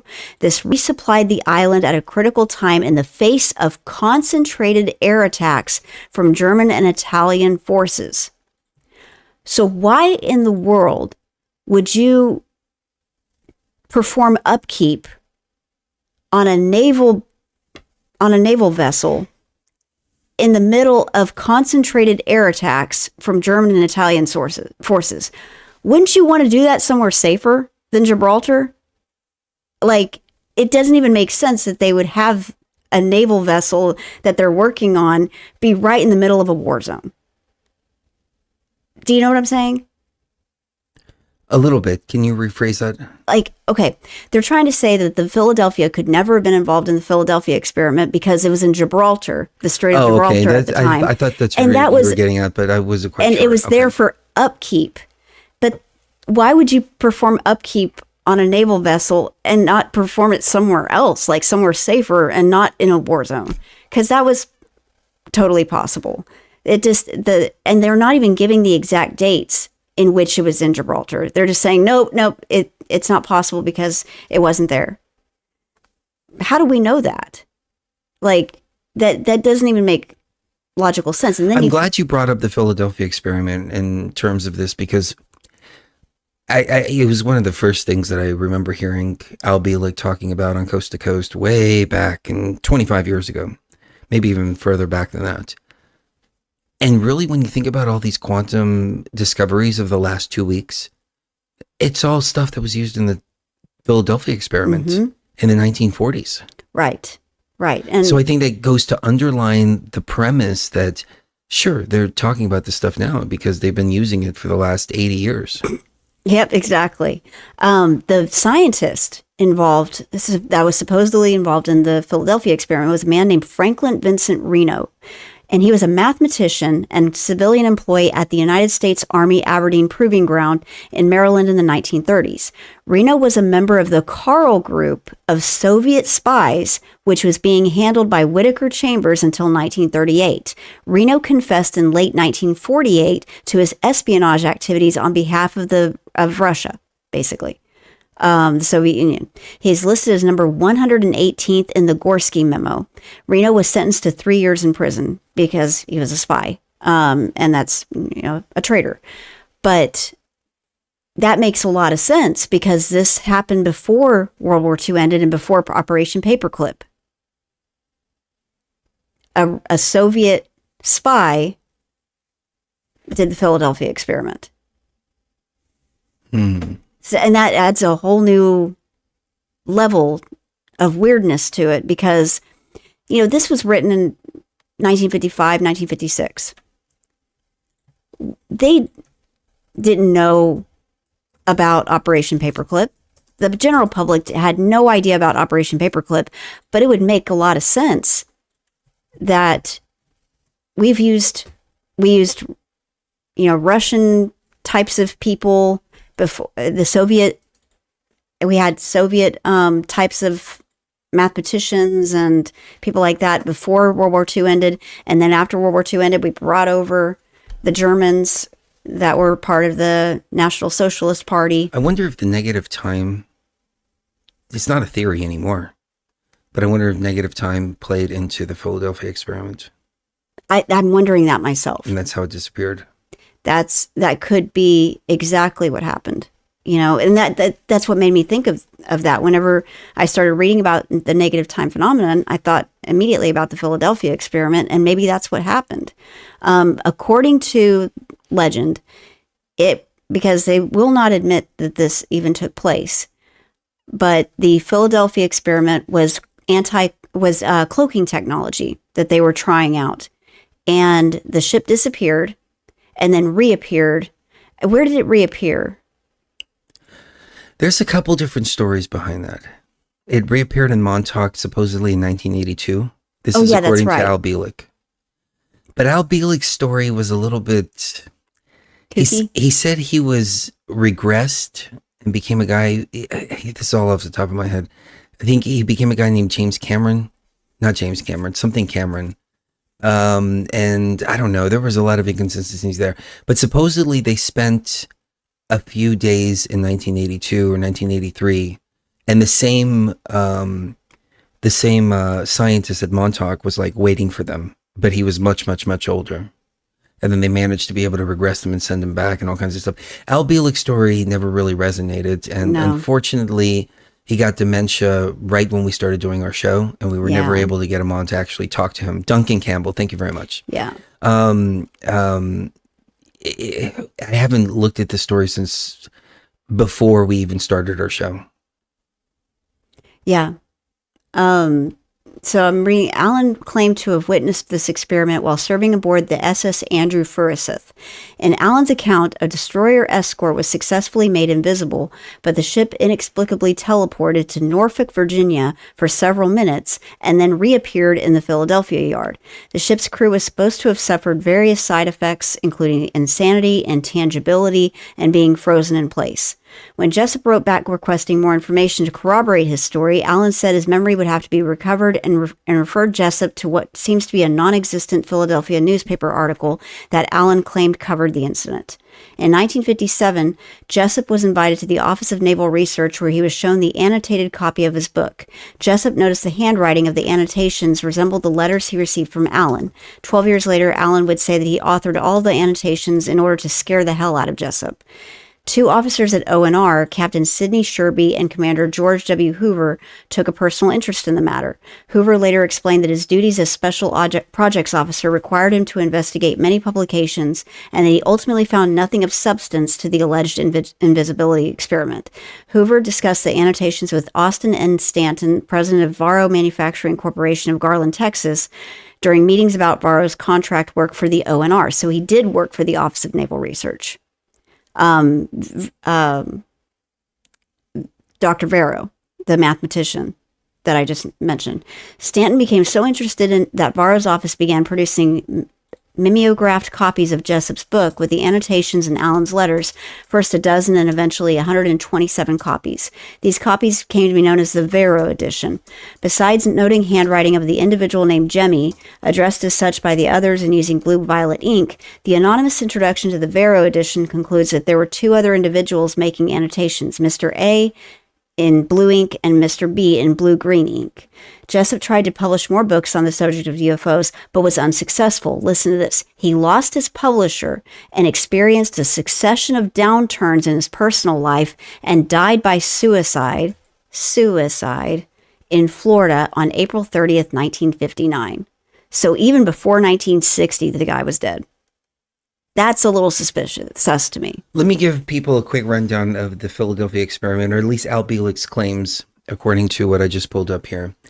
His involvement in the experiment. Bielek claimed that he was not originally Al Bielek, but was Edward Cameron, one of two brothers aboard the USS Eldridge. The Eldridge was the ship, the name of the ship.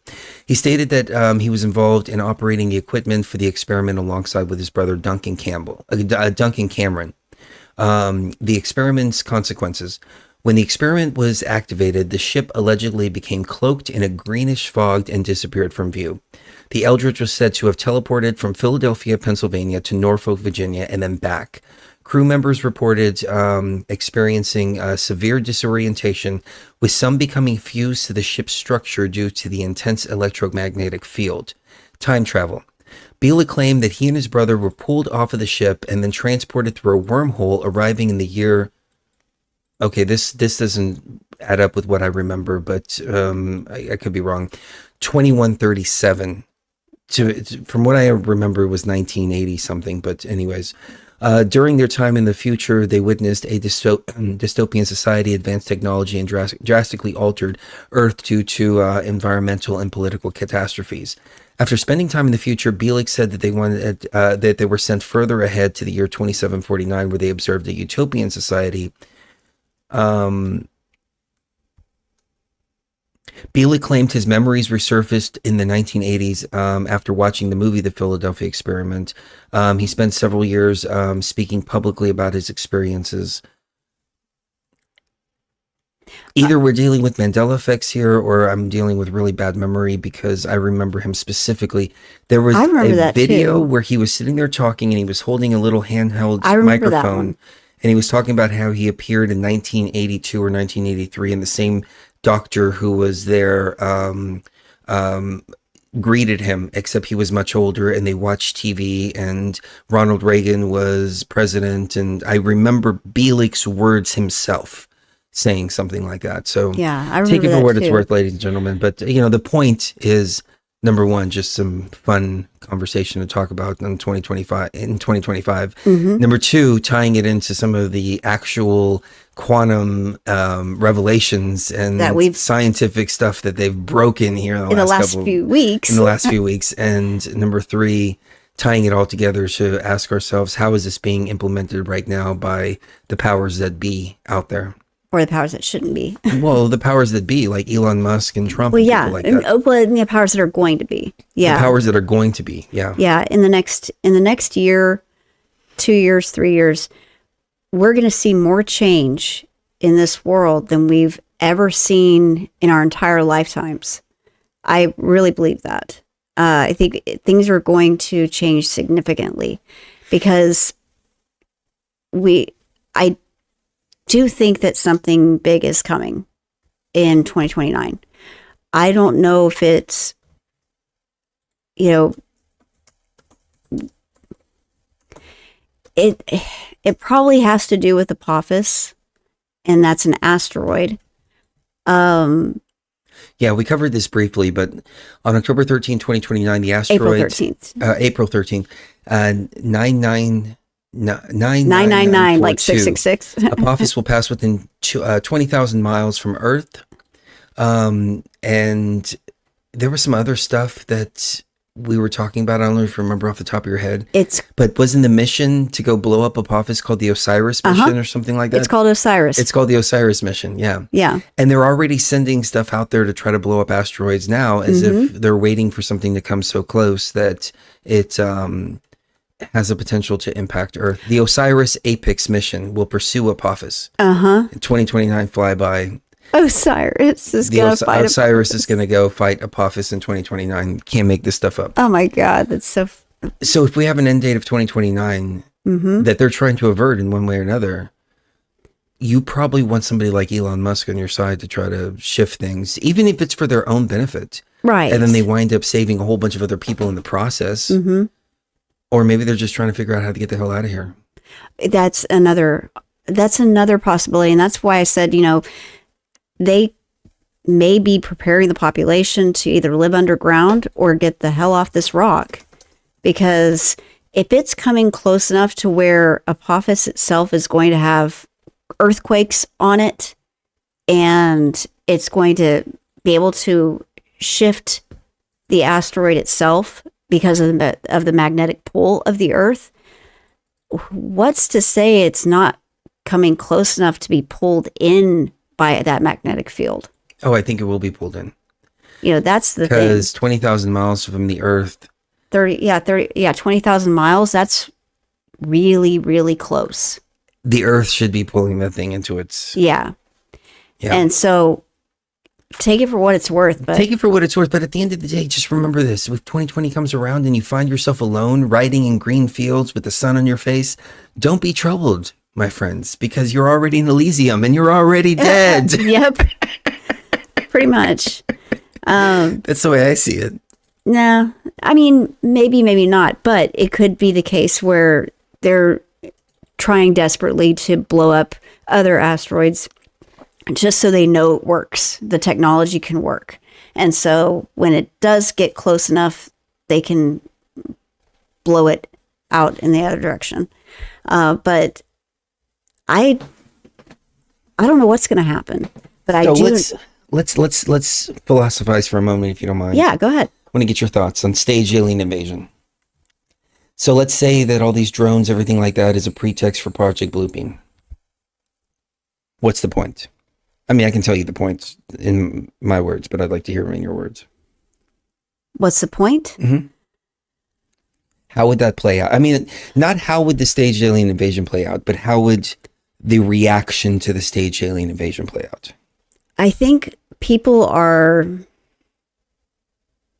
not... the people that are left in the next, what is it, 4 years? Yeah. In the next 4 years, by 4 years from now, the people that are left are generally going to be smart enough to where they don't easily fall for a staged alien invasion. I just personally, considering that a lot of these drones don't look like drones. They look like golden orbs flying at impossible altitudes and impossible speeds throughout our skies. And people are calling them drones. And generally, people are not calling them UFOs at all. Like some people are calling them all drones. Well, some of them are. Yeah, and some people in our comments are as well. I didn't mean to interrupt, but I do want to chime in on this and read some comments from the last show. When they delete TikTok, the kids will have nowhere else to look but up. But when the holographic ship comes, and they won't know what to do. Hey, remember when Trump was trying to ban TikTok because there's a Chinese spy app? Now he's like, I think we need to give TikTok a little bit more time to get their stuff situated. If Trump knows that something's coming, and they want people looking at their phones. Yeah, they want people buried in their phone. We got to do TikTok a little bit longer. Yes, it's a Chinese spy ad, but we need people looking at their phones. Well, and that's another reason why I'm wondering, like, what if, just to throw out a possibility here, what if we are on the verge of World War III? We are on the verge of nuclear holocaust. We are on the verge of, having to get ready for an event in 4 years from now that's going to be so catastrophic that it's more humane for them to do what they're doing now with everything we just talked about a little bit ago with, all the gender fluid stuff, all the, self-sterilization, all the self-euthanasia, all of that. That's actually a more humane way of letting people go than just not telling them anything and then letting Apophis come in 2029 and, a lot more people end up getting killed. Or unlived, sorry.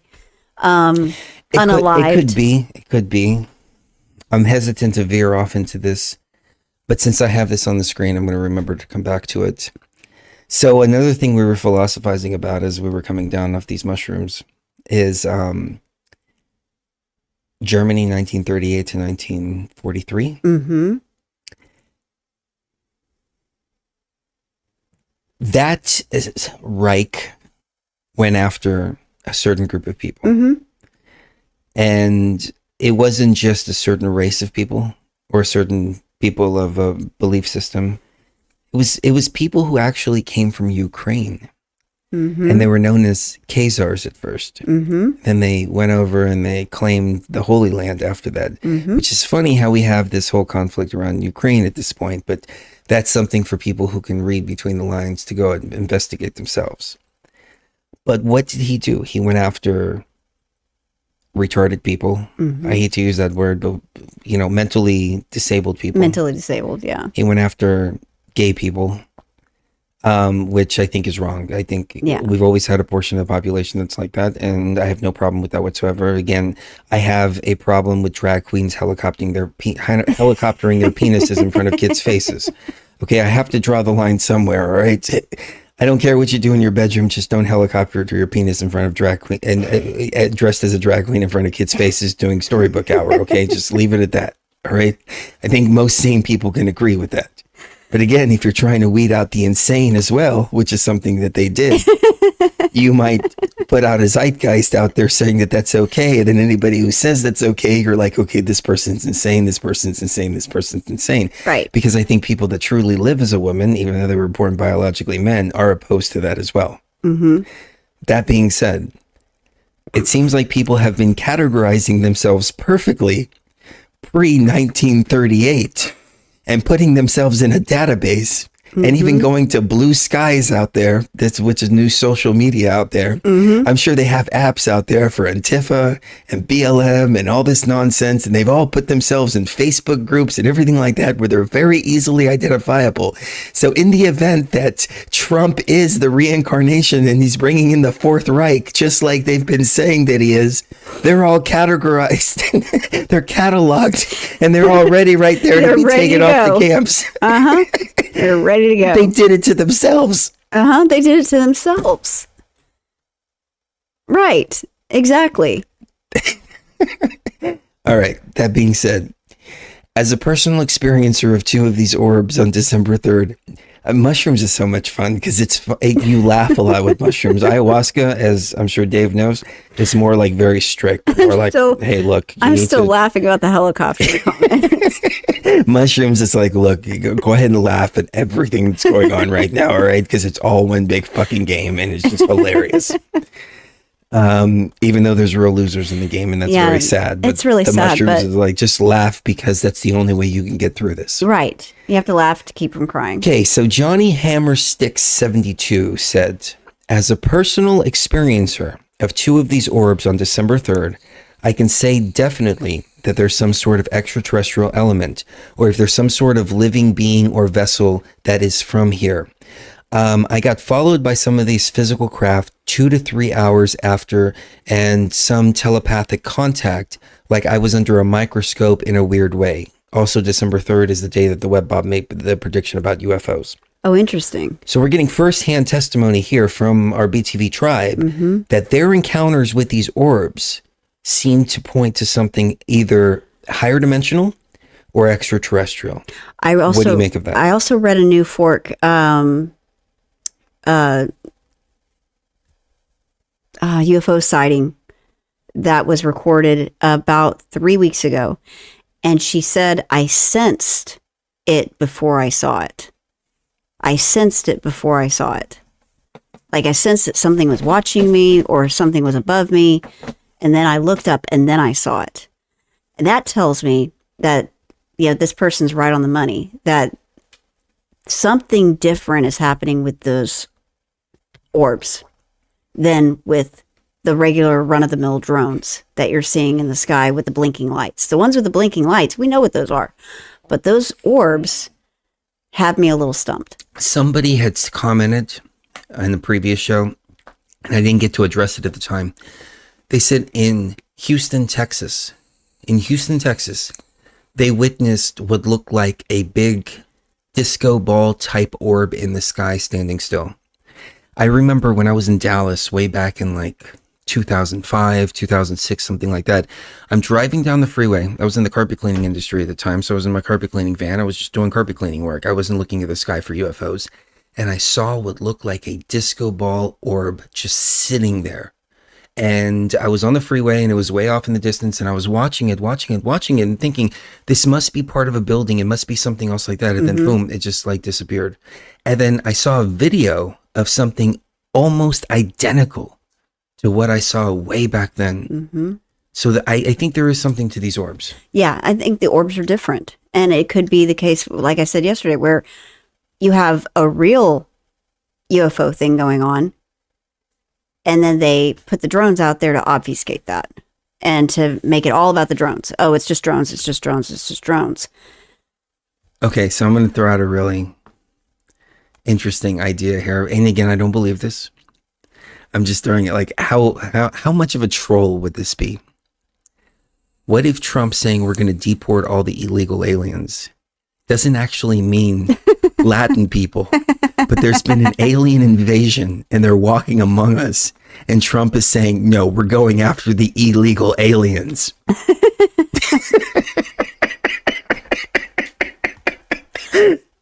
That's funny. That's really funny. I mean, what are the chances we've got UFOs in the sky right now and Trump's going after all the aliens? Aliens. Yep. They're saying though that they're going to put people in families, whole entire families inside of these camps on these military bases. They're redoing parts of military bases right now to house them.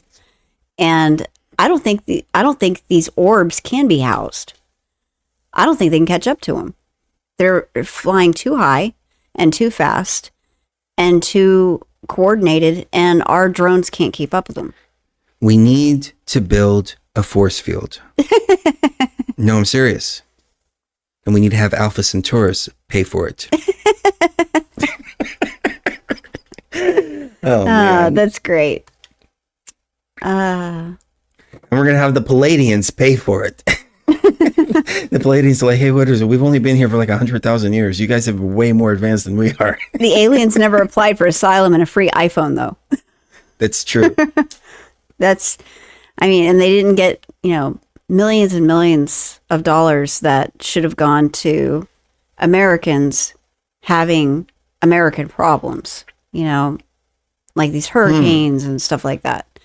Glenn said something interesting. He said, David Wilcox said way before the campfire at Paradise, California, that there were aliens living here, hence why they burned them.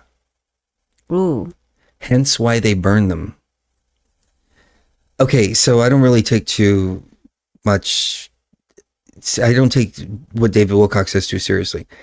But you got me there when you said they burned them. They burned them out. Because recently, remember we had that guy just burn that random person on the subway? The homeless person, yeah. And my first thought, because I've always liked to just make things like Hollywood in my mind at first before I read the article. It's like Constantine, like there, and he's like fighting like some demon or alien or something like that, and burns him alive with like some kind of like special weapon that looks like a cross, and it's, Yep.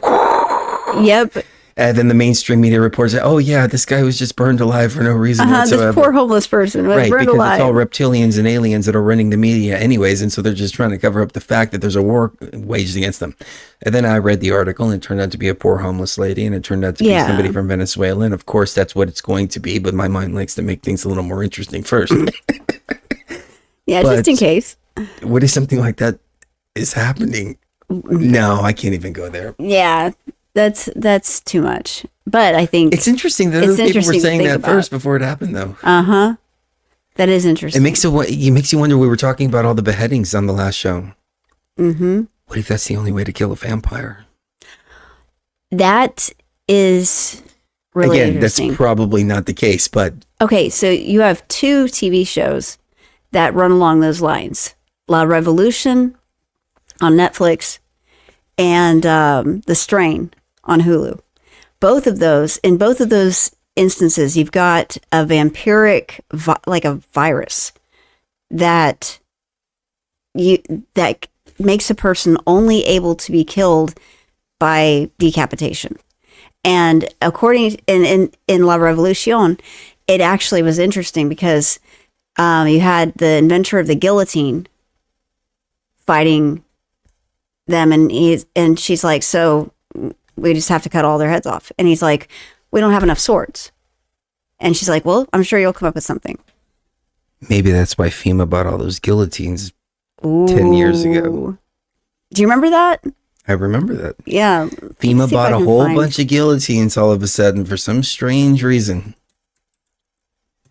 I want to figure out what that's about. Okay. We'll take a quick break. If that was even, if that was real. They're saying that was fake. The claim stating U.S. bought 30,000 guillotines is fake. But it certainly wasn't fake during the French Revolution. Man, that thing was messed up. Okay, I'm going to take a quick break. Okay. We're going to play this song that I did that I never released called Pandemic X. It's a great song. Still song. waiting for this. All right, we'll be right back. We'll keep it going. All right. I'm having too much fun tonight. I am too. Thank you all for bearing with us during the first show. Thank you for giving me a few hours to have my experience, and thank you for hanging out with us for the fuckery afterwards. We'll be right back. Fox News alert. We've just received word that the president has called a meeting of his cabinet to deal with the sudden epidemic of murder that has seized the eastern third of this nation. The main advice news reporters have been able to get is to tell private citizens to stay inside their homes behind locked doors. Do not venture outside for any reason. These are the facts as we know. There is an epidemic of mass murder being committed by a virtual army of unidentified assassins. Eyewitnesses say Fox News alert behind locked doors. Do not venture outside for any reason.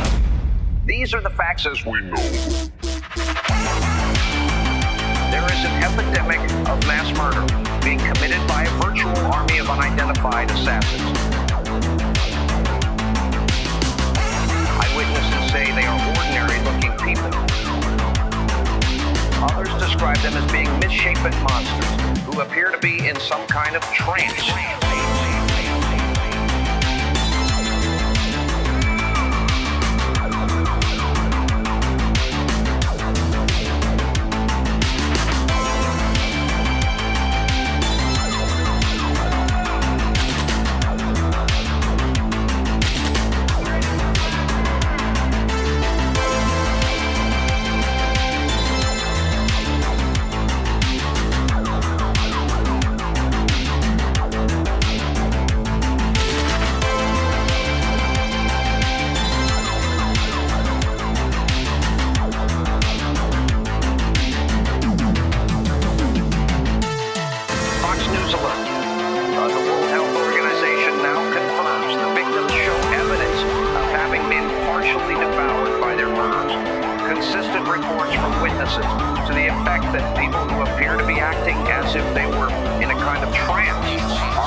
I wrote that for the zombie apocalypse. I'm waiting. That's like what I'm waiting for. I am too. This is gonna be my theme song while I'm out there. Yep, it's gonna be like a hybrid shooting zombies in the head of Marburg and COVID.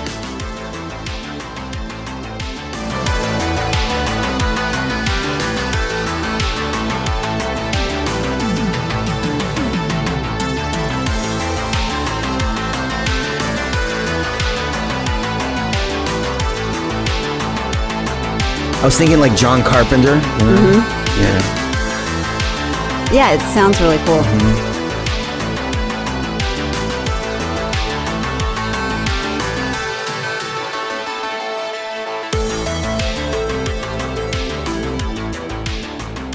All right. We need to take things seriously. No, we don't. No, we don't. It's funner when we don't. It's funner when we don't, and it's funner when we keep an open mind. Yeah. About what's going to happen in the next few years. I think it's going to be a really, really interesting 4 years that are coming up. And then in 2029, if it's lights out, at least, you know, we were here for the final act. You know, we're here for the finale. And because the finale is turning out to be really super interesting. Oh, you know, somebody left a comment earlier, and it was such a great comment. He said, droning on about drones. It's become Game of Drones. Game of Drones. Dude, we should have totally named the last show Game of Drones. That's brilliant. That is brilliant. Yeah. Okay. So, but on a serious note, 2019, a recombinant rabies virus. Think of what rabies does to people and animals. What does rabies do? It makes, interestingly enough, rabies doesn't just make people and animals like feral and want to attack people and bite people. It also makes them specifically want to return to the people that they, or the beings that they love, and bite them. Did you know that? Yeah, I know that. You bite me all the time. No, I mean, like, well, did you know that they actually, it's like a weird thing that happens where they go after their owner. The dog with rabies will go after its owner with that virus and try to transmit that virus to the people that love them and that give them the most attention and stuff like that. And they're less likely to bite like a stranger. They want to bite the people that they love more than anyone else. But anyways, a recombinant rabies virus expressing the Marburg virus glycoprotein, is dependent upon antibody-mediated cellular cytotoxicity for protection against Marburg virus disease in a murine model. It sounds a lot like a hybridization program that they're doing with viruses, but interesting. That's just me. I don't mean to interrupt, and I want to get right back to that, so please hold that thought. Yeah, go ahead. But it's interesting because I was trying to find this National Geographic article that we've referenced and shown on the screen many times before. And it's that combining rabies with a coronavirus can cause a zombie virus. Oh, yeah, absolutely. This That's was what I'm something saying. we've been talking about this for years because it was so comical yet so practical application, and we were talking about it before 2020. Then in 2020 that was a big thing. We were like, look, you know, they can actually do this. All they need to do is unleash rabies. Yeah. Now, but unrelated viruses simply do not hybridize in nature. National Geographic News. Likewise, it's scientifically unheard of for two radically different viruses such as rabies and influenza, aka coronavirus, to borrow traits. So there's no way that a zombie virus is possible. This is National Geographic's post-pandemic. Pre-pandemic, they were like, yes, this is possible. And that's why I'm surprised trying to find that article right now, and it doesn't exist. Now the official story is that, no, the two viruses can't splice together. Well, makes you wonder. But so please pick up where you left off. Well, they might not be able to splice together, but apparently Marburg, which is a cousin of Ebola, and rabies can. And that's some scary stuff. You know, I'm wondering if COVID was just it was kind of like a dress rehearsal, so to speak, for a real thing that's coming up whenever they feel like it. Mm-hmm. You know, that they're going to release, but they wanted to see how dumb the public is and how interested in censorship companies would be and how far they could take that. How easy or difficult would it be to control the narrative? Exactly. And they wanted a dress rehearsal first to make sure that they could control all narratives, they could control all people, they could already have legislation and things like that in place to put people in camps, to even euthanize people if they need to, you know, to choose basically to do what they did this in the UK so bad that they've made documentaries about it. Like, was it a good death? Well, think about the ultimate bioweapon. You want to go in there and you want to be able to control a situation. Mm-hmm. You want to take out your enemy without taking out their infrastructure so you can take over their infrastructure.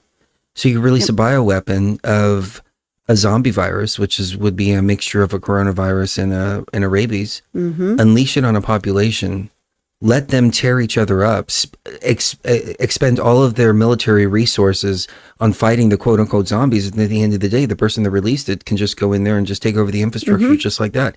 Right. It's the perfect bioweapon.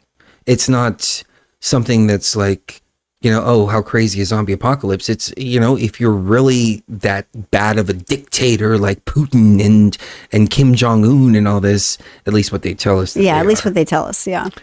When you actually listen to these people, they're actually a lot smarter than a lot what more the mainstream media well-spoken will yeah.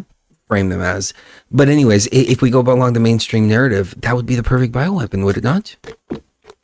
Because imagine you unleash that in the United States, let the United States literally eat itself up from the inside out. Then Chinese peacekeeping troops come in to make everything okay. Right. And you know what's funny is, was it the UN? Was heralding China as the peacekeepers of the world, right. and the humanitarians of the world.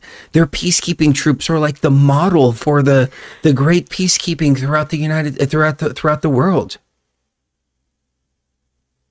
That makes about as much sense as letting someone helicopter their penis in front of your child. Yeah, that makes about as much sense as that. But you know, TikTok is a Chinese spy app.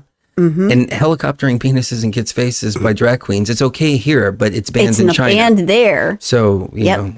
It's banned there, but it's okay here. You know, what does that tell you? Sorry. Of course, we're going to say extreme examples here. Sorry. It's funny. But it's not funny, but it's funny in theory. It's not funny in practice. Yeah. And I think even the people in China don't want to be represented by the people they're represented by. They don't like them. They want to throw off this tyrannical, overarching authority of the CCP, but they don't know how, except through nonviolent, you know, and it's not even that they're protesting, they're just riding their bikes. You know, you were telling me about this the other day, and I was like, no, China's so controlled, it would be difficult to have those kind of protests. But no, sure enough, so Chinese social media is controlled to a certain degree, but there's some things that they can't control. And they find those lines where they can still get messages out there without hitting that censorship control. And one of the ways that they do this is the Trump dance. You know how Trump, and they even have like instructional videos on how to do the Trump dance. In China. You walk out and you look around, then you point. And then you start dancing to YMCA like that. And you scrub. And you scrub, yeah. And there's, you know, all these like TikTok videos about how to do the Trump dance.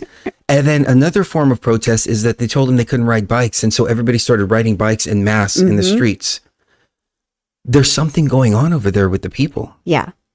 They're tired of being led by the nose. They're tired of being under someone's boot.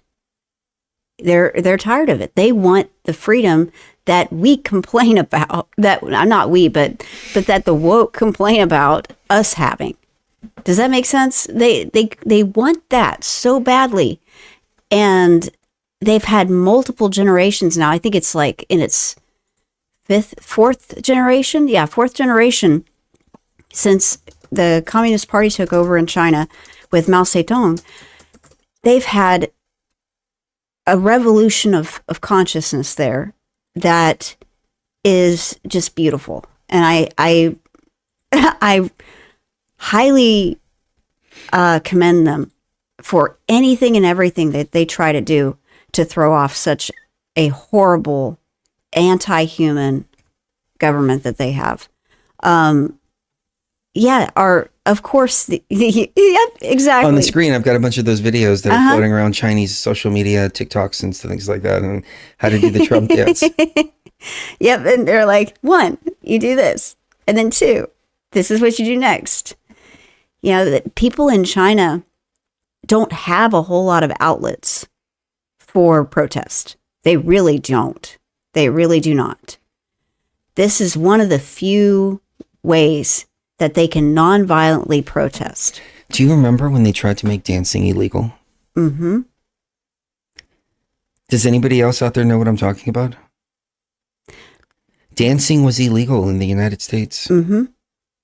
During in 2020. During COVID, yeah. They shut down all the bars, they shut down all the dance places, they shut everything down. No dancing at all. Oh, you couldn't even go to the beach by yourself and run along the beach. Yeah. Because everything was locked down and you could spread it to the birds, I guess. But it goes all the way back to the 90s. There's something to dance. Mm-hmm. We did a video about the it was these Native Americans that were protesting through a dance, the ghost dance movement. Remember that? Mm-hmm. And these Native Americans were protesting, and the Westerners who were here fighting them thought that they were all gathering together as a part of a resistance and everything like that. And they actually started going and killing them and trying to forbid them from dancing and doing the ghost dance. Right. And then there was a place in Greece, and my mother told me this story as a very, very young kid, but they were under Turkish rule. And so the men went out and they fought, and the men lost the battle. And the women were up on the hill where the village was, and they decided in defiance they were going to start dancing. And they would dance around the traditional Greek way, and they would dance around once, and they would throw their children off the cliff. Then they would dance around again, and they would throw themselves off the cliff. Yeah, there's something about... And it was happening over and over and over again, and the Turks were just sitting there going, what are they doing? And they were sending a message of, we'd rather die dancing, and we'd rather throw our children down there than live as slaves. Under you. I remember my mom telling me this as a young kid, instilling this idea of freedom in me. And I thought it was hyperbole. I thought it was something ancient. No, there's a place in Greece right now. They have these huge statues over there. I think I might be able to pull it up here because I think I have the ghost dance video here. And I won't play the video, but I'll show you some of the screenshots. Here it is. Greetings and salutations. This journey led me to discover stories. You know what? Screw it. Why don't we just play it? Yeah. Because it ties into modern politics too. Yeah, it really does. You know, sorry to veer off on this. There is something to dance and singing. Greetings and salutations once again, my beloved BTV tribe. I'm your host, Chris Geo, and today we're delving into a topic that hits close to home for me, connecting with my native roots. Then, I'll share with you a story. Throughout the annals of history, governments have often misunderstood and misrepresented nonviolent protest movements. A poignant example is the United States government's misinterpretation of the ghost dance movement in the 1800s. As Native American tribes faced the pressures of Western expansion and cultural assimilation, the ghost dance movement arose as a symbol of hope. It began with the Paiute in Nevada during the 1870s and quickly spread to other tribes, resonating with their shared aspirations for a better future. The movement was founded on communal dance and prayer rituals, providing comfort amidst hardship. It was initiated by Wovoka, a Paiute spiritual leader, who after a vision during an eclipse in 1889, proclaimed a message of nonviolence and spiritual rebirth, promising the return of native lands and ways of life. His teachings led to the widespread embrace of the ghost dance, uniting indigenous peoples in a common cause. The movement incited fear among settlers and government officials, who misread the gatherings as signs of impending revolt. So I'm going to move it along a little bit, but essentially, yeah, the Westerners would go over there and kill them because they thought that this was A build up to a build-up. military action. Now, Yeah. do you remember this during 2020? Mm-hmm. As similar patterns of conflict continue to unfold. People were going to the Capitol and dancing to protest the COVID lockdowns. Mm-hmm. And they were literally throwing them in I jail don't for need to talk about dancing. myself in this video. Yeah, they're arresting them. That's what happened in the 90s. Mm-hmm. We were gathering around at warehouses and dancing. Mm-hmm. We've always done this. It's always been a form of protest. And we didn't, some of us didn't even know it. We were just having fun. Right. And this is what I was getting at with this. In the 1990s, there was a huge rave scene and there was really no problems there at all. Mm-hmm. Then Senator Joe Biden said, we've got to put a stop to this. We've got to initiate something called the crack house law. The crack house law was meant to punish people that run crack houses. Mm-hmm. And they applied that to these venues. And he made it illegal to go out and dance in warehouses in the middle of the night. And he pushed George Bush Jr., who was the governor of Texas at the time, to start enforcing this in Texas and in Louisiana and places like that. Killed the entire rave scene. Now that reemerged as the EDM scene and EDC and, things like that. But it's interesting to see the same characters behind this back then and still pushing the same agenda now.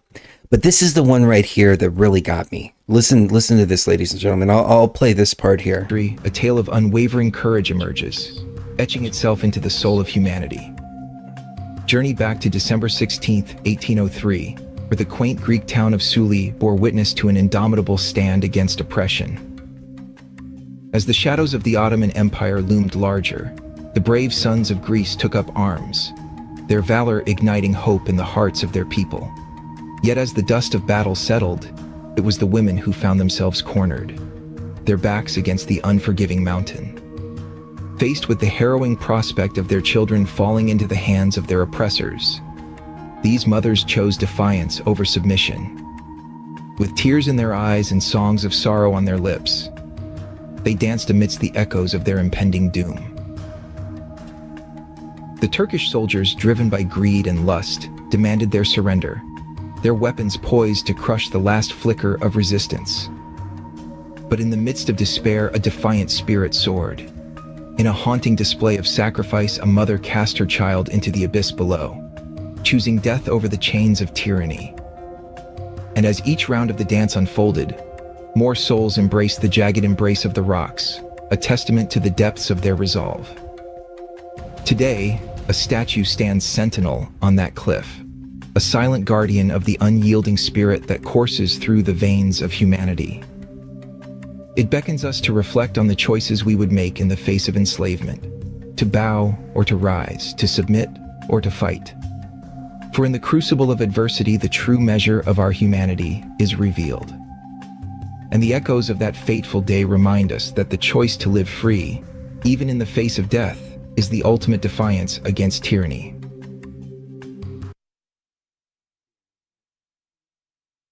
Kind of brings tears to my eyes. Yeah, me too. Could you imagine that? Throwing your child over a cliff Or jumping with your child, knowing that there's, while you're dancing, mhm. because that's how much you believe in freedom. Yeah. And so when my mother told me these stories as a kid, I just thought they were, an ancient story. I didn't know that these statues existed until I made this video. Right. No, that really happened. We were there just a couple of years ago. We never went to go to this site. Yep. That's the cliff that they threw the kids off of and themselves. Okay, we got on that story about dancing somehow. There is something, it's because it's when you have, all I can say is I'm glad that we have a president coming in that still believes in the Second Amendment and is constitutional and believes in the U.S. Constitution, at least to a certain extent, and that it doesn't look like there's going to be any harm coming to our Second Amendment rights in the future, because when you don't have that, there are very few options for protest. And one of the only ways of protest without being violent is dancing and singing. Somebody reminded me how we segued Art. into that. Art. It's in China right now. That's what they're doing. And they're doing the Trump dance. Mm-hmm. And they're creating art that, is pro-freedom. How great is that? Do you remember all the people in Taiwan yelling Trump, Trump, Trump, Trump? They're not pro-Trump because they want to be Americans. They're pro-Trump because they believe in what Trump stands for everyone. It's not, and yes, he's America first, but just like they would be China first. Does that make sense? If they had a legitimate... They are China first. Every country is their own first, right, except for America. Yeah, exactly. We're the only country in the world that allowed, and I say allowed because it's finally ending, but allowed immigration on such a scale as what we've seen over the last 4 years. No other country in the world would ever allow have to that. disagree with you. The European Union was destroyed by the exact same plan. Yes, but they even... And they all came under the guise of being refugees. Right. But they even didn't release convicted criminals into the country, like with after processing them and just releasing them and and trusting them to make it to their court date. That didn't happen in the EU. Yeah, you had a Muslim invasion that was really, really bad, but they weren't so brazen because their government was so, willfully incompetent and willfully, allowing this to happen, that they, were committing crimes and being, arrested for those crimes and then re-released back into the country. At least that wasn't going on in the EU. I don't think it was, anyway. Dancing induces trance, a trance-like state, which can induce spiritual possession. Spiritual possession is also known, sometimes theorized, by which, I'm sorry, it's hard for me to read. To be induced during eclipses and certain lunar and other events of celestial bodies. That's one way to look at it. Another way to look at it is that it takes you to a spiritual state. Yeah, it takes you to a spiritual state. Which is why you have the repetitive drumming over and over and over again in all these ancient cultures. You have the repetitive drumming and dancing to provoke that state. Emily Moyer, she came on the show. She's a huge raver. I was at a rave with her in Austin called Airport. Yeah, way back in the day. My path is psychedelics and my path is altered states of consciousness. She said, I'd achieve altered states of consciousness by just dancing all night long. Yeah. That rhythmic and the body moving in a rhythmic way and the heart pumping to that rhythm, and everything becomes synced. And when everything becomes synced up like that, you can basically transcend the regular consciousness, the everyday, get up, brush your teeth, go to work with that regular everyday consciousness. You step out of that.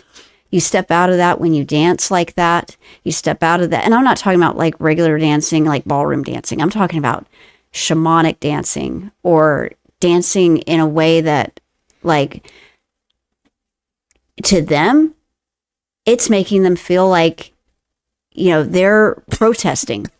They're dancing as a form of silent protest.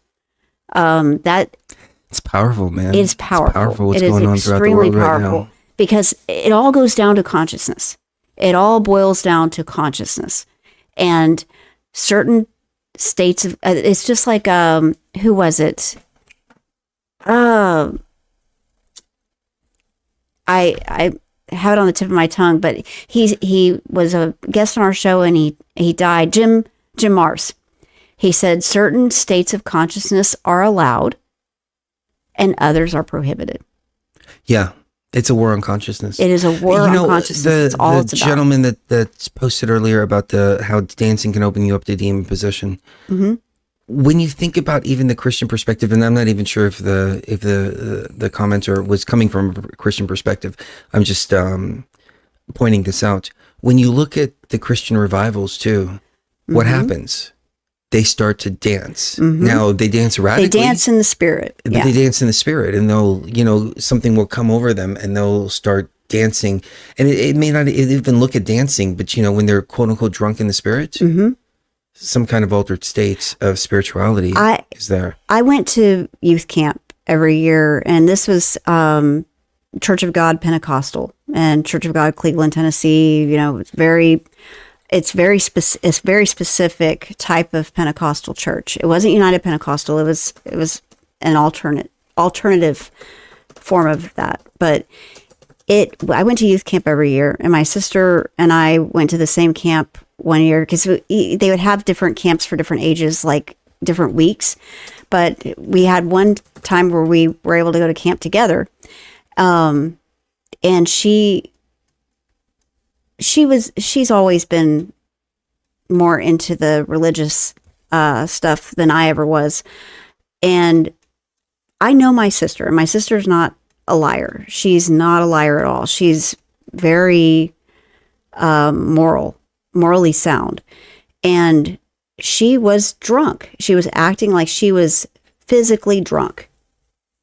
And she had gotten into that state from the activities that were going on in the tabernacle that night. They actually call it the tabernacle, which is the auditorium. And she was, I could not tell the difference. If she were drunk or if she were like that, there's no difference. She was literally like stumbling and slurring her words, but she looked like she was in heaven. She was so happy. And I was like, that is so weird. I always thought that people that were speaking in tongues and dancing around in the spirit were just doing it for attention, and they were faking it, or they were just caught up in the moment and just weren't thinking at all. But now looking back, I'm like, and when I saw my sister doing it, I was like, okay, there's something to this. Obviously, this has caused an altered state of consciousness without her taking anything. And that stuck with me. Like, I always remembered that because I know her, and I know that she wouldn't fake something like that, and she wouldn't do something like that for attention. So obviously, there is something to dancing in the spirit and all that. So let's examine this here for a moment and kind of tie it back into everything we were talking about, quantum physics. What are we talking about when we're talking about dancing, especially in large groups? What are we talking about when we're talking about singing or chanting in large groups? We're talking about frequency. Mm-hmm. Frequency is vibration. Frequency is movement. It's also vibration of sound. Mm-hmm. It's also all of that. So by moving in certain ways and vibrating certain frequencies, you are really vibrating on a different frequency when you do that. And especially when you do it collectively in mass. Mm-hmm. Yeah, and it builds up energy and you can actually, I think that's a far more effective form of protest in a lot of instances than doing things like what we saw in the summer of 2020. In the summer of 2020, we did not see a consciousness revolution. We saw, the worst element. Okay, but check this out. Go ahead. Check this out. Compare the two. You have dancing, which is rhythmic. Mm-hmm. There's not necessarily a purpose, but there's or intent, but there's an order to it. Mm-hmm. You dance in a rhythm. A lot of the cycles are repeated, even if you're just dancing completely off of whatever you're feeling. Mm-hmm. There's still some kind of repetition. There's some kind of flow. There's some kind of frequency that you're getting into. Mm-hmm. The protests and everybody burning everything down. Remember, we went to Las Vegas the day that it was happening. Well, we were in Las Vegas, but we went to downtown Las Vegas the day it was happening. And right in front of us, we pull out to a stoplight. We're live streaming. We pull out to a stoplight. Boom, a car comes smashing to another car. A guy comes out, grabs the guy, pulls a gun on him. Then as soon as cops are there, chaos. Chaos. There was movement. There was a lot of movement, but it was frantic and it was chaotic. And not rhythmic at all. Not rhythmic at all. Yeah. The opposite of harmony. Erratic movement. Yeah. It was disharmony. And you have all these dancing movements that are bringing harmony. So if we're looking at it frequency wise, what are they trying to stop? They're trying to stop the frequency of harmony and promoting the frequency of disharmony. Oh, that's really good. Boom. I love that. This is why I love the mushrooms. This is why I love the mushrooms too. Because that's exactly what it's all about. Because they know that a fully conscious individual is not going to allow their country to be taken over. They're not going to allow their kids' minds to be warped by public schools. They're not going to allow all that. Go ahead. When are you not generating energy? When you're scared, when you're paralyzed by fear. So that's the default state, paralyzed by fear. Then after that, when they want you to generate the energy, is the distorter, chaos energy. Right. That's the kind of energy they want you to create. Damn. Yeah. Okay, here we go. They can't allow certain states of consciousness are allowed and others are prohibited. You know, that's why psychedelics are prohibited. That's why, you know, even you posted something earlier about nicotine and how nicotine is not actually the addictive substance in cigarettes. I will play this real quick. It's pure. It's a little bit veering off the point here. You know what? I'm afraid to play it on YouTube. Yeah, I'm afraid to play it too because I don't want to get a. But I'll put strike. this. Well, I don't want our video. Yeah. So I'm just going to kind of paraphrase. This doctor here has been going on tour, and he was talking about how there was one treatment for the zombie virus in 2019, 2020, 2021, and that was nicotine. And he said that everybody that was on nicotine was basically like impervious to it. And he goes on to say that nicotine itself is not addictive. It's a nutritional supplement. It's a nutritional supplement. This is a doctor here, so I'm just telling you what he's saying. But he's saying it works against a lot of other viruses as well. So he was talking about how he was in the hospital working on patients, and there were a bunch of patients who were on ventilators and things like that who were really sick. And he said, you know, finally, what else can we do? What have they not been doing since they've been doing here? Taking nicotine. And he went and he put patches on every single one of them, and every single one of them got better within 5 days. 100% success rate. And he said, in cigarettes, it's not nicotine that's addictive. It's all the additives that they add to it. Yeah, pyrazines in particular. That's completely and totally unconventional, unheard of. But I remember this going around that time, and that's when I picked up the cigarettes again. I was like, you know, the vapes are okay, but there's something about the cigarettes. And I smoke natural cigarettes that I make myself, you know. But that's... And then coupled with the CBD. Oh, you're unstoppable. Yeah. You know? We talked about this on the last show, but we'll give you a quick plug real quick.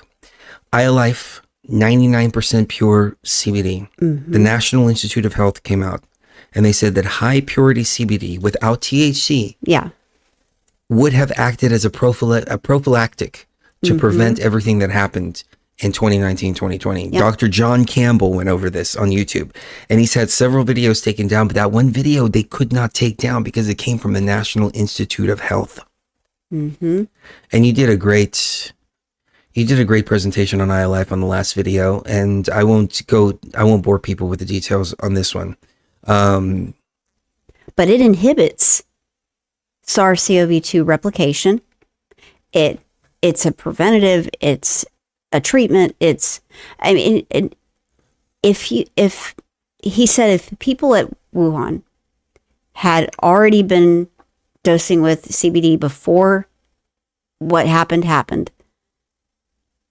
we would have not had a pandemic. It wouldn't have happened because it wouldn't be able to bind to the receptors the way that it did, because CBD is such an amazing compound. But without the THC, it has to be high purity, no THC free CBD, like what's in iLife. Yes. So we have a buy one, get one free out there because 2025 is pretty uncertain. Yes, it is. We know that there's smart dust being poured all over people right now. Mm-hmm. And I don't know, there's not anything about smart dust linking to CBD. But I can tell you this, when you're in balance, it's so much easier to just fight everything off when your immune system is in balance. I can tell you that 1000%. Yep. So go into the cart, put 2, 4, 6, 8, 10, however many you want, multiples of 2, type in BTV Tribe, all lowercase at checkout. You'll get 50% off your cart as long as you have quantities of 2, 4, 6, 8, etc.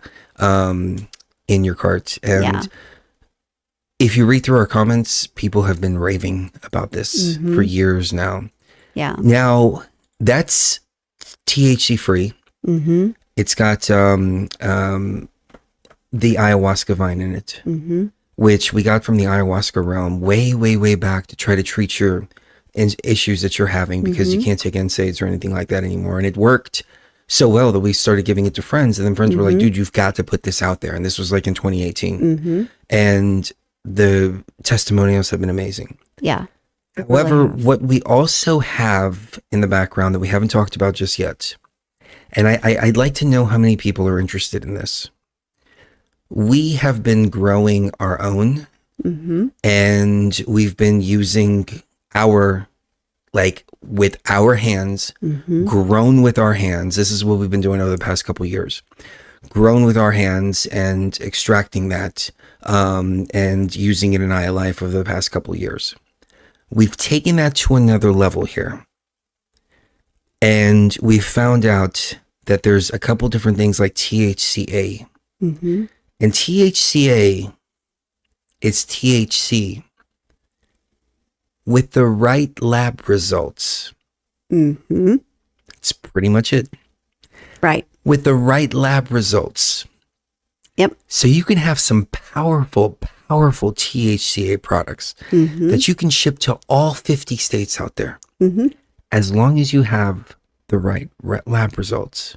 And we've tested some of the stuff that we've grown. We have 2 strains. These are exclusive strains. They're called iLife Infinity and iLife Beyond the Veil. One is a sativa paste, the iLife Infinity. And it's got some hallucinogenic properties to it as well. The other is an indica to make you go deep beyond the veil. We have combined those with the ayahuasca vine as well to give it a little bit of an extra boost. The lab results show that it can be shipped to all 50 states. When you set it on fire, there are some effects that may make the THC content in it 93%. But with the lab results, it's still under 0.03% or 0.3%. That is okay to ship to all 50 states. So just make sure you don't light it on fire out there. Otherwise, there may be some effect. But these strains we have perfected over the past 2 years. And we're ready to put these things out there. We haven't done so just yet, but we have a handful of vapes, disposable vapes, that we've put them into, and we've been using them. And if you're interested in this, if you go to our mailing list, sign up for our mailing list, we'll send you a link on where you can order these. And we'll ship them to all 50 states. We can't ship them overseas. We can ship the iLife overseas, no problem. Yeah, iLife, no problem. It says CBD hemp oil, instead it just says iLife all natural. And that's it. It doesn't say CBD oil. So we ship that internationally. These we can't because it could be customs issues. Right. But if you're interested in trying the iLife Infinity and the Beyond the Veil strain It's the first time that we're talking about this, and it's ready to go. We should have the first batch ready within the second week of January. We just harvested the plants, and we just got the lab results in. Oh, and the lucid dreaming with Beyond the Veil is just Beyond the Veil is astounding. my favorite strain. Yeah. It is. Yeah. So if you want, I'll put a product up there. We'll do some pre-orders for our BTV tribe. If y'all want to try them, Yep. we'll ship them out to you. Yep. And we'll see how it goes. I think it would be amazing. I think people are going to love it. I think people are going to love it too. So if you want to feel like we're feeling right now, join the mailing list and we'll send out an email over the next couple of days on how you can get that. Yeah. And you'll get the first ones out there, and you guys can give us some good feedback about how it makes you feel. Yes, because I was hesitant to say that just yet, but we have the vapes. We have them, and we've already tested several of them, and my God, they're really good. And we have the lab results that are all good. And they all come shipped with a lab result in them, and so there's no question through shipping or anything like that. We've got USPS that are like, no, we totally understand what these are. They're not anything illegal, anything like that. We have an understanding. Not until you set them on fire. Exactly. Exactly. So, let us know how you feel. But in the meantime, go to ialife.com, ayalife.com, and get some of these CBD bottles for buy one, get one free. Yeah. With coupon code BTV Tribe. Yeah, because that's the backbone for your immune system, and the mailing list is right here that down you're at the bottom. experiencing, and then the mailing. You just put your email right there, and we'll send out an email in the next day or two, just letting people know, hey, we got these. Yep. It's a new year, new project. It's a new year, new project. Yeah. And if people like them, then we can ship flour. We can ship pre-rolls. Like, we figured out how to do this. Yeah. Yeah, legit. Yeah. I think there's a couple places where we can't ship to Oregon. Yeah, we can't ship to like Oregon. Because Oregon has really strict cannabis regulations. We can ship the CBD with no problem. But the THC products, we can't ship to Oregon. Yeah. But if they accidentally happen to come through and nobody sees that it's accidentally shipping to Oregon, oops. Love you guys. Love you. So, nobody's going to get in trouble for ordering them. No.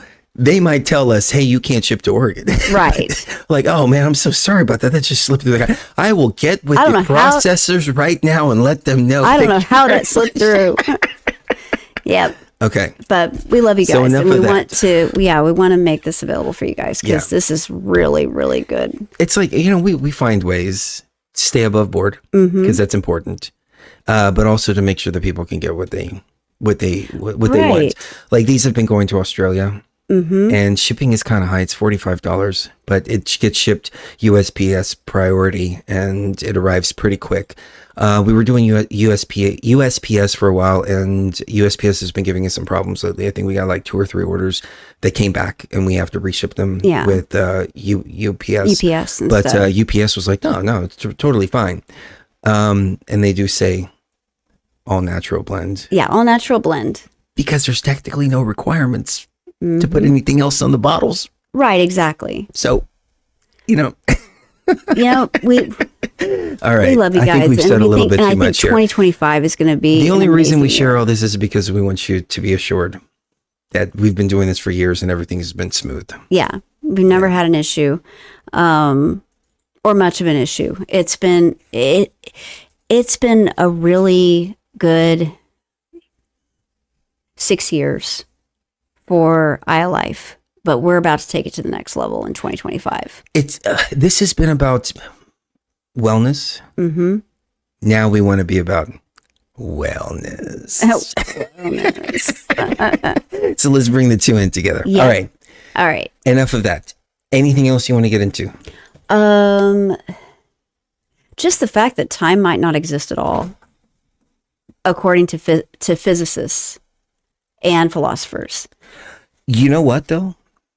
If there's anything that I've learned about time, is that there's some kind of interdimensional portals that happen that shift time completely when you use USPS, because an order might arrive in 2 days or it might arrive in 8 days, and they tell us it's going to take 2 days to order, 2 days to arrive.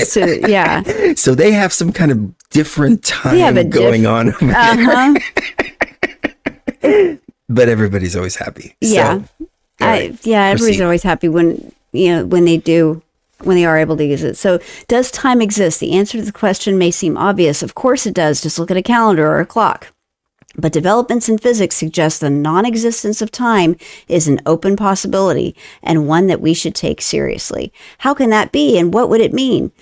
So physics is in crisis. For the past century or so, we've explained the universe with two wildly successful physical theories, general relativity and quantum mechanics.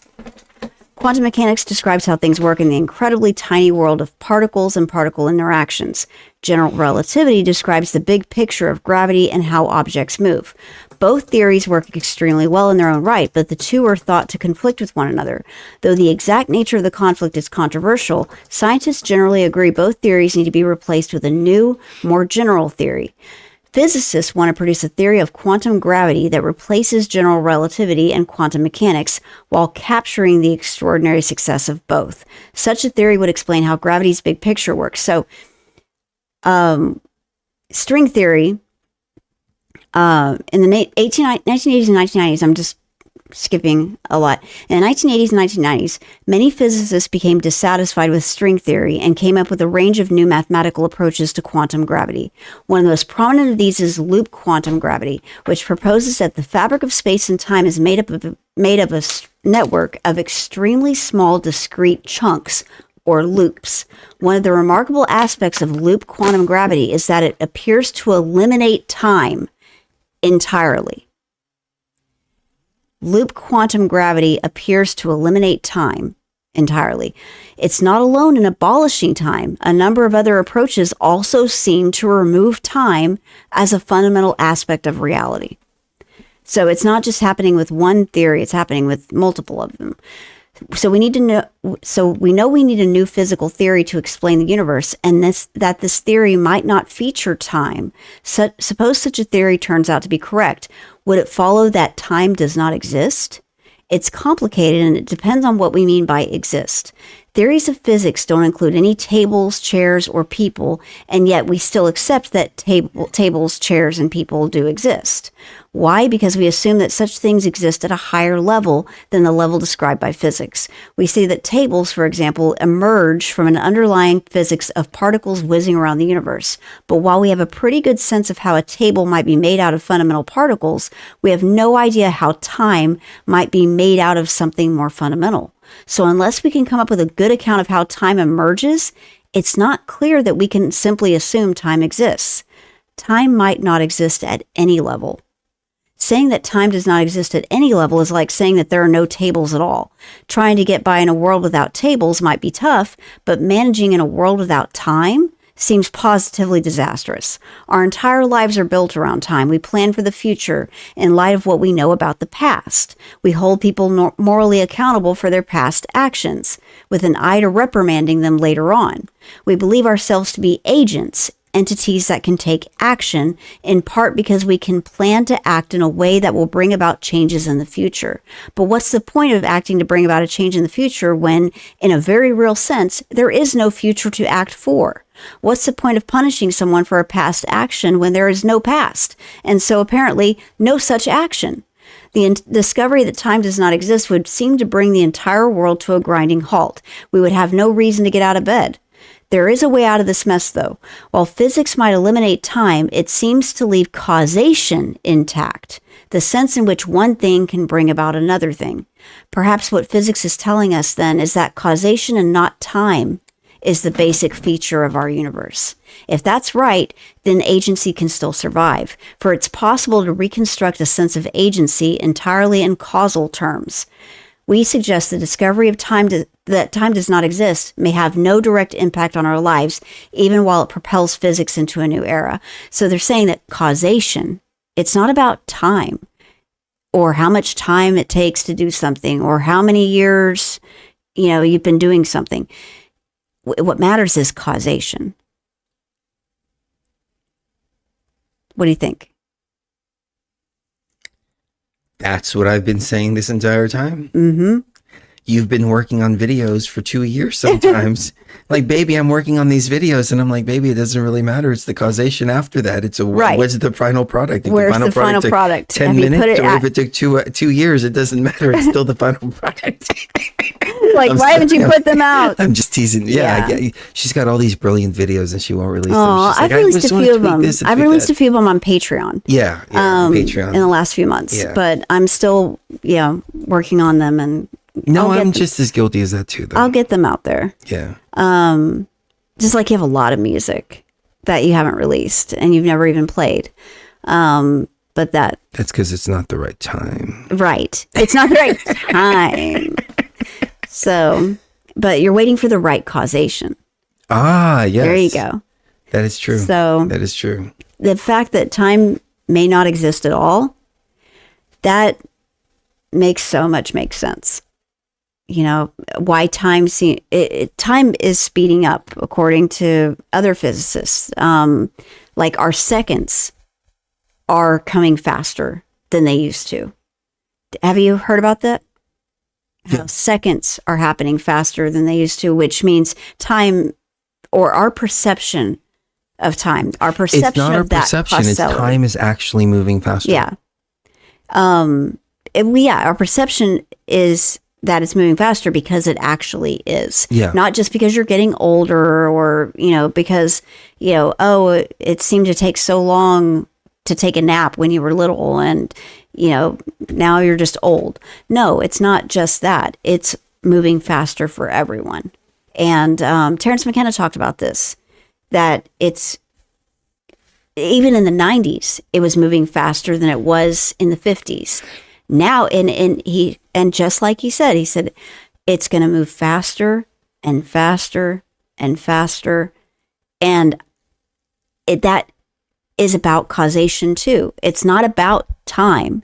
It's about what is happening in that time period. What is happening in the years between 1990 and 2000? We had, let's say, 500 scientific discoveries.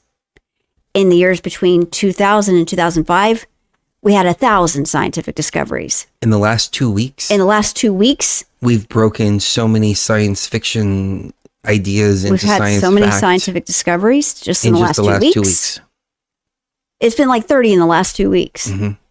And so obviously that's correct, that it's not time that's moving faster so much as it is the causality of discovery and new and novel things happening. Novelty theory. Novel things happening in our universe that have never happened before. See, I like what this comment is in the chat. Time can be defined by events. Because when I was first trying to wrap my head around the idea That's of time, causality, yeah. yeah, when I was trying to first wrap my head around this idea, I was thinking to myself, okay, Einstein, his theory that time moves different depending on how close you are to big gravitational masses. Right. Of course, you have the movie Interstellar that demonstrates this really well. But don't you have some kind of measurement no matter where you are? You have the measurement of Earth going around, even if you're not on Earth. You have the measurement of the planets going around the sun. There's always something around to measure time with. Right.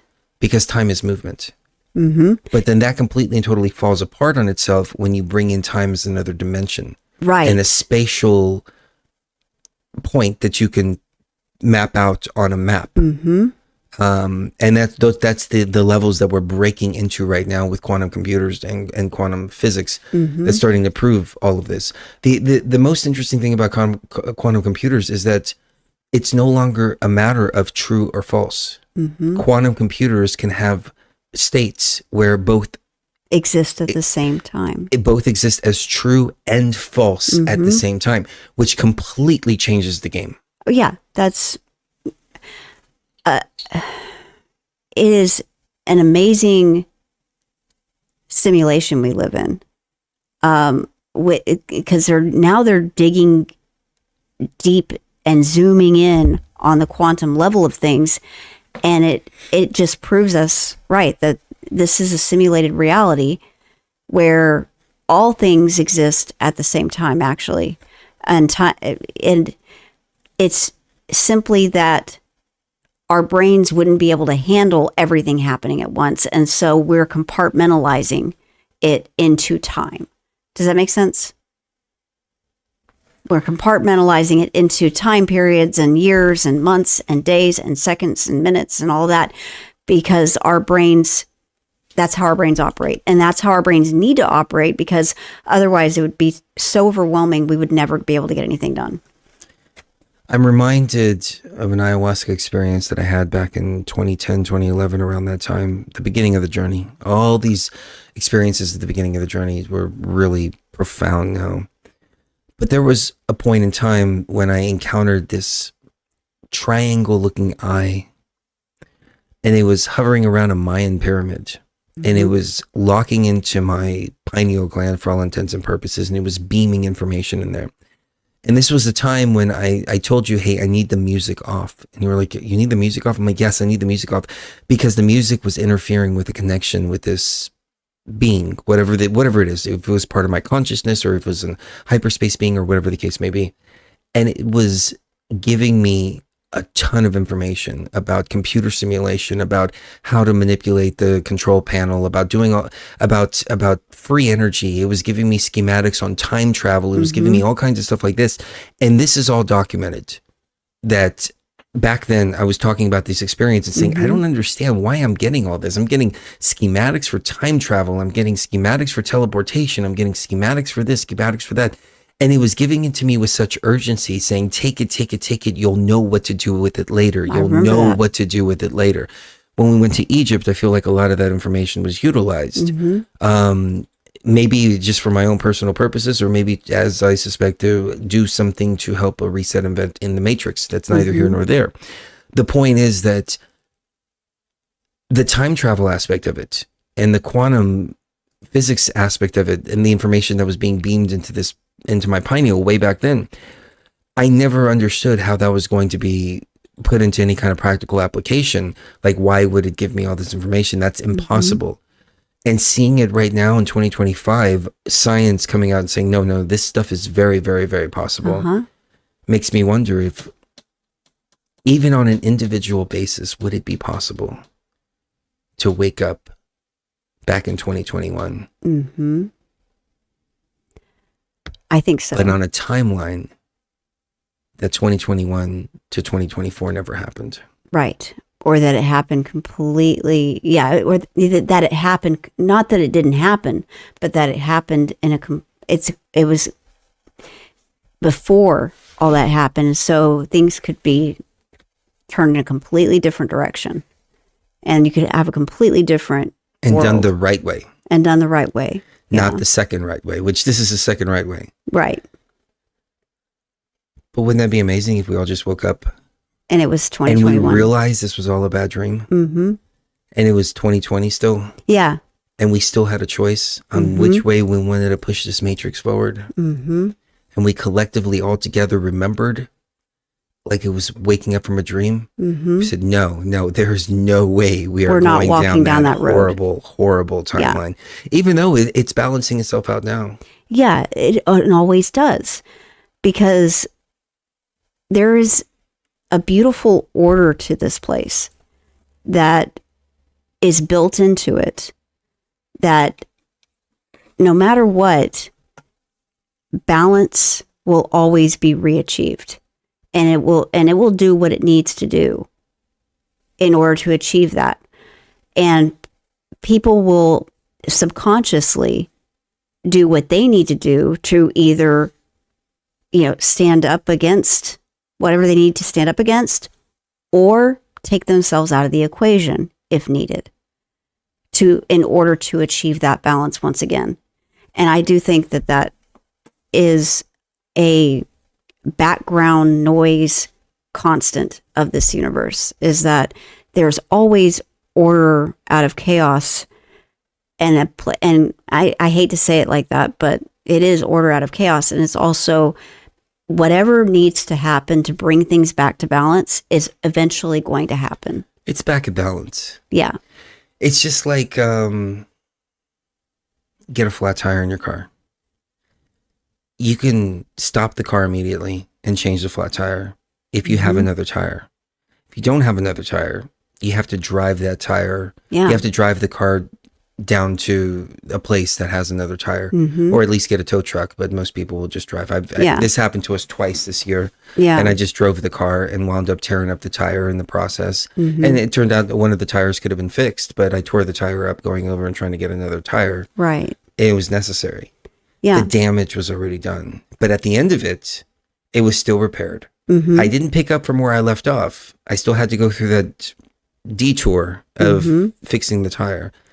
Maybe that's what this timeline is all about. And that's why 2025 is feeling like, all right, cool. Now we got the freaking tire change. Let's get back on the road. Let's get back on the road and continue this. It was rough. I mean, we got a flat tire in a really bad neighborhood. There were people that were constantly trying to hurt us. There were drag queens trying to helicopter their penises in our children's faces.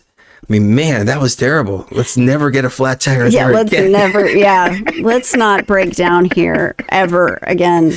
Right. And let's learn from this situation. Never repeat this, because it was a learning period for a lot of us. And it was also a weighing of the heart. And I am glad that that's over.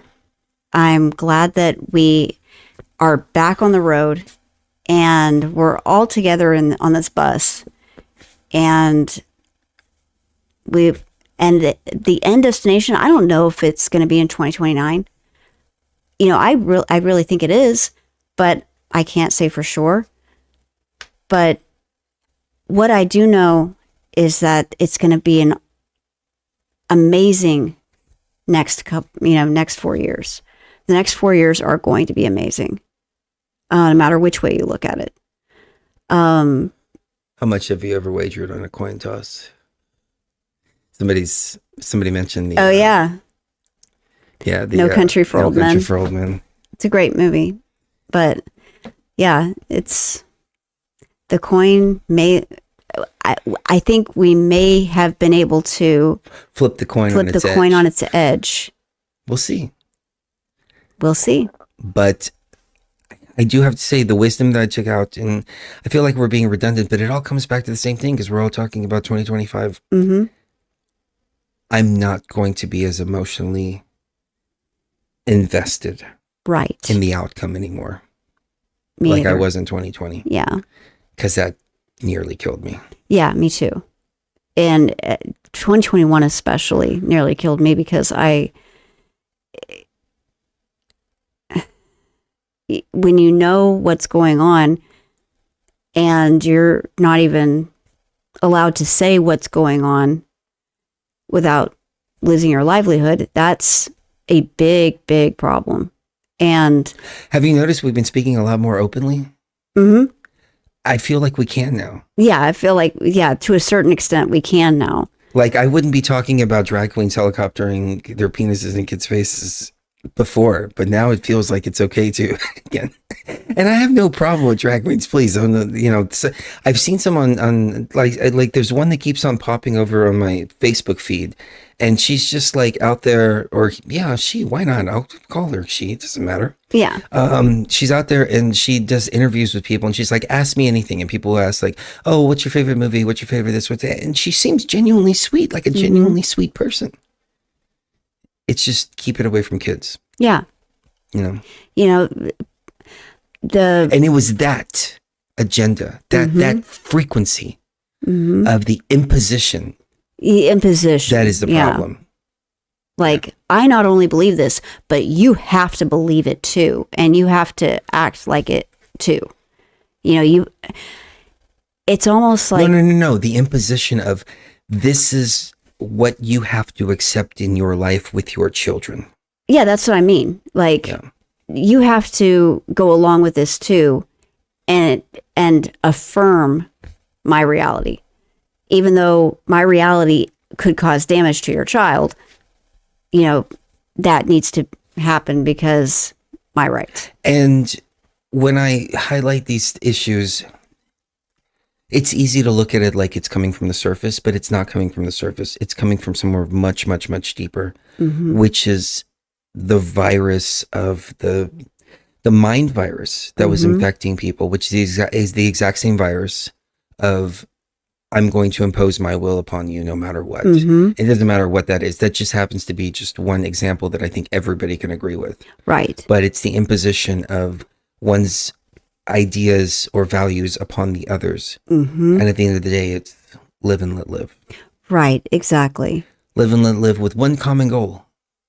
And that common goal is peace, prosperity for the entire world. And that's what we want to see in 2025. That's what we're going to manifest in 2025. Peace, love, unity, and respect. Yes. For everyone. Not just Americans, but for everyone. And we'll see how it goes. We'll see how it goes. And, I don't think that the incoming administration has the goals of censorship and imposition of, morality across the board on people. I think they have true tolerance.